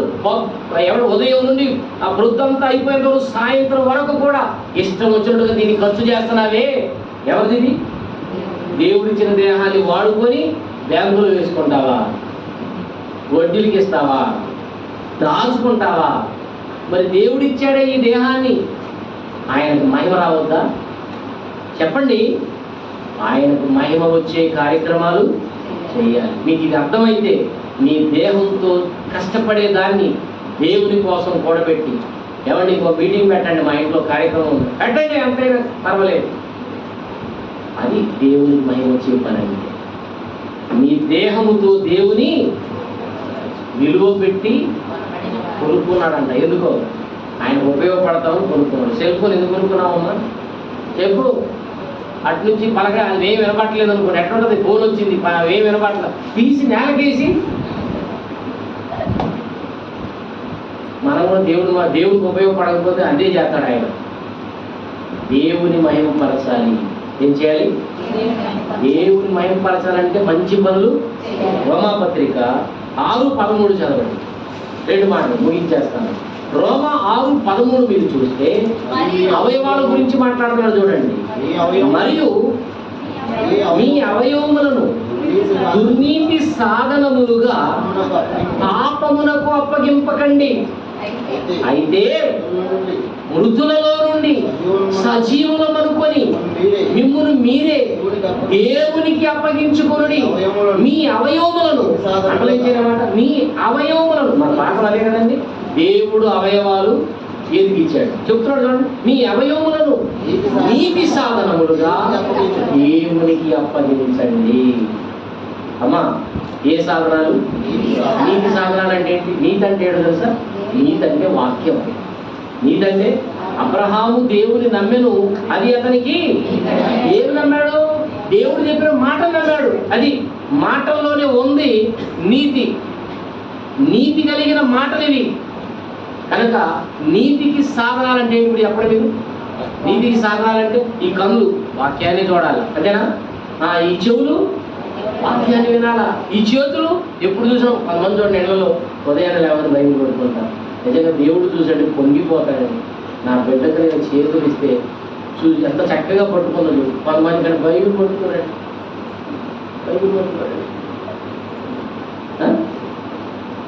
ఏం పట్టుకుంటారు? కొడవలో ఒకటి తీసుకొని పోవాలనుకుంటారు, చీపురు పట్టుకుని వాకిలంతా చేస్తాడు. ఎందుకు అప్పుడు అనుకుంటారు దేవుడు ఎగేస్తే పోవాలి అసలు అనుకుంటాడు. ఏదో ప్రమాదం అది కూడా పోతాయి, సరిపోదు. దేవుడి కోసం వాడు ఈ మాట కోసం ఎప్పుడో మన ఇలా ఉంచాడు, లేకపోతే ఎప్పుడు పోయేవాడు. దేవుడు ఎంత చక్కని అవయవాలు కష్టపడి ఆయన తల్లి గర్భంలో చేసినప్పుడు ఏమనుకోండి తెలుసా? చేతుల్లో ఆయన చేతులు వేసి బిగించాడు కదండి. నా బిడ్డలు ఈ చేతులు వాక్యాన్ని పట్టుకుంటానని ఆ చేతులు చేసేటప్పుడు ఎంత ఆశపడి ఉంటాడండి. మన చేతులు ఈ కళ్ళు చేసేటప్పుడు ఎంత ఆశపడి ఉంటాడండి. ఈ చెవులు చేసేటప్పుడు ఎంత ఆశపడి ఉంటాడండి. ఈ పాదాలు చేసేటప్పుడు నా పిల్లలు సువార్త కార్యక్రమాలకు వెళతారని ఎంత ఆశపడి ఉంటారు. కానీ అండి ఎర్రవరం వాళ్ళు ఎక్కడికి వెళ్ళరండి. ఆ కాళ్ళు ఏంటో కానండి, అది విచిత్రమైన కాళ్ళు. ఎర్రవరం వాళ్ళ పాదములే అవి సుందరములైన పాదములు కాదు. ఎవరో ఒకళ్ళిద్దరు ఉంటారు, ఆశలు మిగతా వాళ్ళంతా ఎర్రవరం చుట్టే తిరుగుతుంటారు. పొలాలు ఇల్లు, పొలము ఇల్లు. అమ్మ పక్కనే నలభై గొడవలు పెట్టాము మీటింగ్ అని ఈ దారిలో పడేటప్పుడు వస్తే ఎంత దూరం అండి? అలేవండి 2వ రోజు 3వ రోజు వస్తాం అవసరం అయితే. నీ దిక్కులుగా చెప్పుకోకూడదు. అమ్మ సింగారంలో అమ్మ మీటింగ్, సింగారం అయితే బంగారం. మాకు ఇవన్నీ అవసరం లేదు, ఎర్రారం మాది. నువ్వు సింగారంలో పెట్టుకో, ఎక్కడైనా పెట్టు, దేవరాలు. మరి నీకు బాధలు ఎందుకు? ఎరగొట్టు పడేస్తాడు దేవుడు. కదలవా, తిరగవా వాక్యం కోసం? ఎన్ని ఊళ్ళలో వస్తుంటారండి, ఆ జగపేటలో పెట్టిన వస్తారండి, కానీ అసలు అడ్రస్ ఉండదండి. ఎర్రవరం అంటే అసలు దేవుడు కళ్ళకి ఎర్ర రక్తాలు వచ్చేటట్టు చేస్తాడంట. అది మీ పరిస్థితి. ఎదిగిచ్చాడు అవయవాలు ఈ పొలాల చుట్టూ తిరగడానికేనా? దేవుని కోసం తిరగండి. దేవుని కోసం. పిల్లలు చూడండి, ఆ గది మనం చాలా వస్తుంటే దేవుడు ఏమనుకుంటాడు సార్, నా పిల్లలు కూడా చూడు బైక్లు వేసుకొని వెళ్తుంటే ఎంత ఆనందిస్తాడు తెలుసా. దేవుడు అంటే దేవదూతలు అందరూ కలిసి తొంగి చూస్తారట ఈ కార్యాలు. మనం అలా వెళుతుంటే మా బిడ్డలు చూడు ఎంత చక్కగా వెళుతున్నారు నా పని మీద. ఏ రోజైనా మిమ్మల్ని చూసి అలా మురిసిపోయాడు ఆయన? మురిసిపోవాలి. అవయవాలు ఊడికినే తేరగా వాటిని వాడుకోకండి. దేవుని కోసం వాడండి. నీతికి సాధనాలుగా, పాపములకు అప్పగింపకండి, నీతికి సాధనాలుగా వాడండి. నీతికి సాధనాలు. ఒక్క మాట చెప్తాను, ఇంకా ఈ అవయవాలు నేర్పించి ఒక మంచి పాఠం, ఒక వచనం చెప్పి ముగిస్తాను. ఒకసారి చదవండి. కొరింథీయులకు రాసిన మొదటి పత్రిక 12:25 చదవండి. మొదటి కొరింథీ 12:25 ఒక్కటే మాట మీకోసం నేను చదివించాలి. అవయవములు అనేకములు అంటే అంతేనండి. మన దేహంలో చాలా అవయవాలు ఉన్నాయి కదా.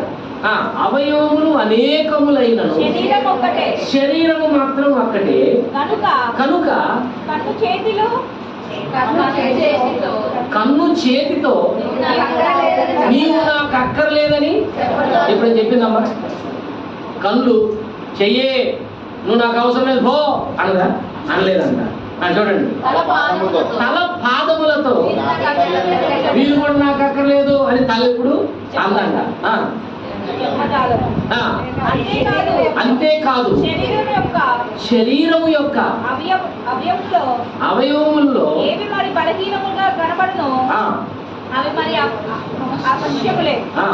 శరీరంలో ఏ అవయములు ఘనత లేవని తలంతుము. 25వ వచనం చదువుతాను. అయితే శరీరములో వివాదము లేక ఏమి లేవు అంటే గొడవలు లేవంట. శరీరంలో అవయవాలకు ఏం లేవమ్మా? ఎప్పుడైనా గొడవలు పెట్టుకోవడం విన్నారా మీరు? కాలు వచ్చి చెయ్యిని తనటం, చేయొచ్చి కాలు కుదటం చెప్పలేమండి. ఎప్పుడైనా జరిగిందా? వాటికి వివాదాలు లేవు. అవయవాలు నేర్పుతున్న పాఠం ఏంటంటే, సంగమా ఎందుకు కొట్లాడుకుని చేస్తున్నారు? కొంచెం మంచి ఎలక్షన్ అయితేనండి అటు ప్రక్క మా వైపు ఆంధ్ర వైపు అయితే కుమ్ములాటలు. ఎందుకు?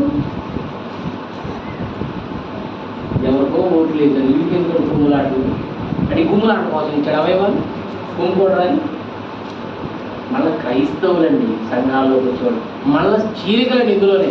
ఎవరాము పో, నువ్వు వచ్చే గుడికి మేము వెళ్ళిపోతాం అని తెలిసి అసలు ఐక్యత ఉందండి ఈరోజు సంఘాల్లో. ప్రేమ లేదు, ఐక్యత లేదు, సమాధానం లేదు. పేరుకు సమాధానం చాలా మంది ఉంటారు మళ్ళా సంఘాలు. బ్రతుకుల్లో సమాధానం చూడండి. అక్కడ ఏ రోజైనా గొడవ లేదంట అవయవాలు. చూడండి, చదవమ్మా. వివాదము లేక అవయవములలో ఒకదానినొకటి అంటే ఐక్యంగా ఉంటాయట, ఏకముగా. అబ్బా, ఏకంగా అంటే ఇప్పుడు మాట చెప్తారండి, కాలు దెబ్బ జరిగింది. ఇప్పుడు అన్ని అవయవాలు సహకరిస్తాయి. ఏమని? నీ కాలు పోతే మేము పని చేసుకుంటాం అంటాయా? మిగతా అవయవాలు మొత్తం పోయి బాడీ మొత్తం ఎక్కడ పండుకోవాలా? ఈ చేతులు బాగానే ఉన్నాయి, కుదరదు. ఏంటమ్మా కాలుగే కదమ్మా దెబ్బ తగిలింది రావచ్చు కదా. కుదరదక్క, కుదరట్లేదక్క. వాటి ఐక్యత చూడండి ఎలా ఉందో. అంటే ఒక్క అవయవం దెబ్బతింటే మిగతా అవయవాలు కూడా బాధపడి అవన్నీ కూడా ఏకంగా ఉంటూ సహకరిస్తున్నాయి. మరి ఈరోజు ఎవరికైనా ఇబ్బంది కలిగితే మనం అలా ఉన్నాం చెప్పండి? ఐక్యత ఉంది ఈరోజు సంఘాలు. మనం చెప్పుకుంటాం సహోదరులు ఐక్యత కలిగి నివసించడం ఎంతో. చెప్పడం కాదు, ఐక్యంగా ఉండడం నేర్చుకోవాలి. గొడవలు అందరూ దేవుని పిల్లమే, అందరూ వాక్యాన్ని పట్టుకున్నాం, అందరూ ఒకే దేవుని కలిగి ఉన్నాం. కానీ ఒకళ్ళంటే ఒకళ్ళకి ఈ మధ్య నేను ఒక చోట మీటింగ్కి వెళ్ళాను. చాలా దూరం వెళ్ళాను, గుంటూరు ప్రాంతానికి. నాకు తెలిసిన ఫ్యామిలీ ఆ ఊళ్ళో ఉంది. నేను మీటింగ్ ఎవరైతే నన్ను పిలిచారో వాళ్ళని అడిగాను, ఇక్కడ ఒక ఫ్యామిలీ ఉంటుందని వాడు తెలుసా? పక్క బజారేనండి అన్నాను. అయితే నేను వచ్చానని చెప్పండి మీటింగ్కి. వాడు పిలుచుకురండి అంటే ఆవిడ ఎవడం తెలుసా? ఇంటి ఆవిడ, మాకు వాళ్ళకి మాటలేవా అయ్యారు అన్న. ఏంటంట మాకు వాళ్ళకి అంటే నేను అన్నాను, అంటే మాట్లాడుకోవడానికి మాటలు లేవా, లేకపోతే మాట్లాడుకోవడానికి ఇష్టమే లేదా? మాకు వాళ్ళకి మాటలు లేవండి. మాటలు లేవా మాట్లాడుకోవడానికి? మాటలు ఎన్నో ఉన్నాయి కానీ వాళ్ళతో ఇలాంటి దౌర్భాగ్యులు ఉన్నారు. క్రైస్తవ్యం ఈరోజు భూమి మీద. కనుక ఐక్యత ఉండాలి సేవకుల్లో కానీ, విశ్వాసుల్లో కానీ, ఎవరి సంఘ కాపరితో కానీ, విశ్వాసులతో ఒకరు కలిసి ఉండటంతో కానీ, ఇవన్నీ పెద్ద పెద్ద మంచి పాఠాలండి. మీకు తెలియాలి.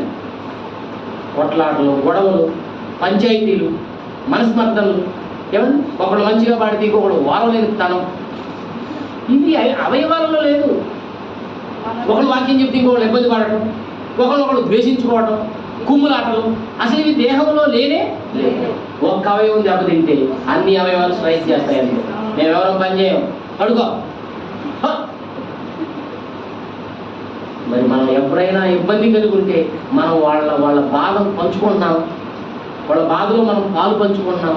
వాళ్ళు ఇబ్బందిగా ఉండి వాళ్ళ దగ్గరికి వెళ్ళి పరామర్శించి వాళ్ళతో మాట్లాడి మళ్ళీ దేవుని సన్నిధి తేగలుగుతున్నాము. అసలు ఈ ఐక్యత ఇదంతా ఉందా? మన వాళ్ళలో ఎవరికైనా ఇబ్బంది కలిగితే మనకు ఇబ్బంది కలిగినట్టుగా ఉండాలి. ఇవి దేహములో అవయవాలు నేర్పించే గొప్ప గొప్ప పాఠాలు. దేవుని తెలుసుకోవాలి, దేవుడికి అవయవాలను తెలుసుకోవాలి, దేవుని చిత్తాన్ని జరిగించాలి, దేవునికి మహిమ వచ్చేటట్టు ప్రవర్తించాలి, నీతికి సాధనాలుగా ఉంచాలి, ఐక్యత కలిగి జీవించాలి. ప్రార్థన చేసుకోండి.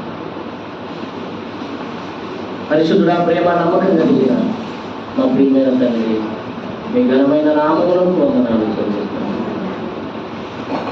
దేవుడు అవయవాలను ఎందుకు ఇచ్చాడు అని ప్రశ్నిస్తూ ఎన్నో విలువైన సంగతులు మీకు సెలవించాను. ఈరోజు జన్మదినాన్ని జరుపుకున్న కుమార్తెను దీవించాను, తల్లిదండ్రులను ఆశీర్వదించాను. చాలా మంచి సంగతులు చెప్పాము.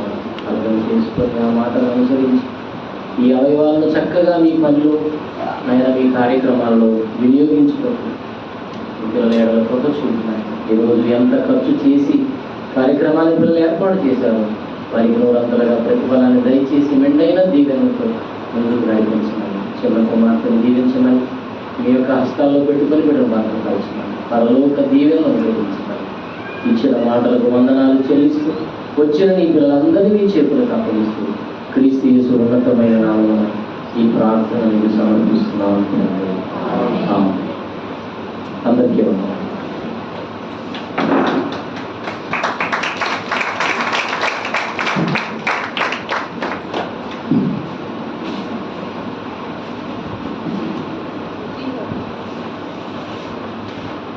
నాగార్జున ఎక్కడ ఉన్నావు? ఏర్పాటు చేసిన స్పెషల్గా తీసుకున్నాను. మంచిది. దేవుని మహాత్వం బట్టి నాగార్జున ప్రేమించి దేవుడు వారికి అద్భుతమైన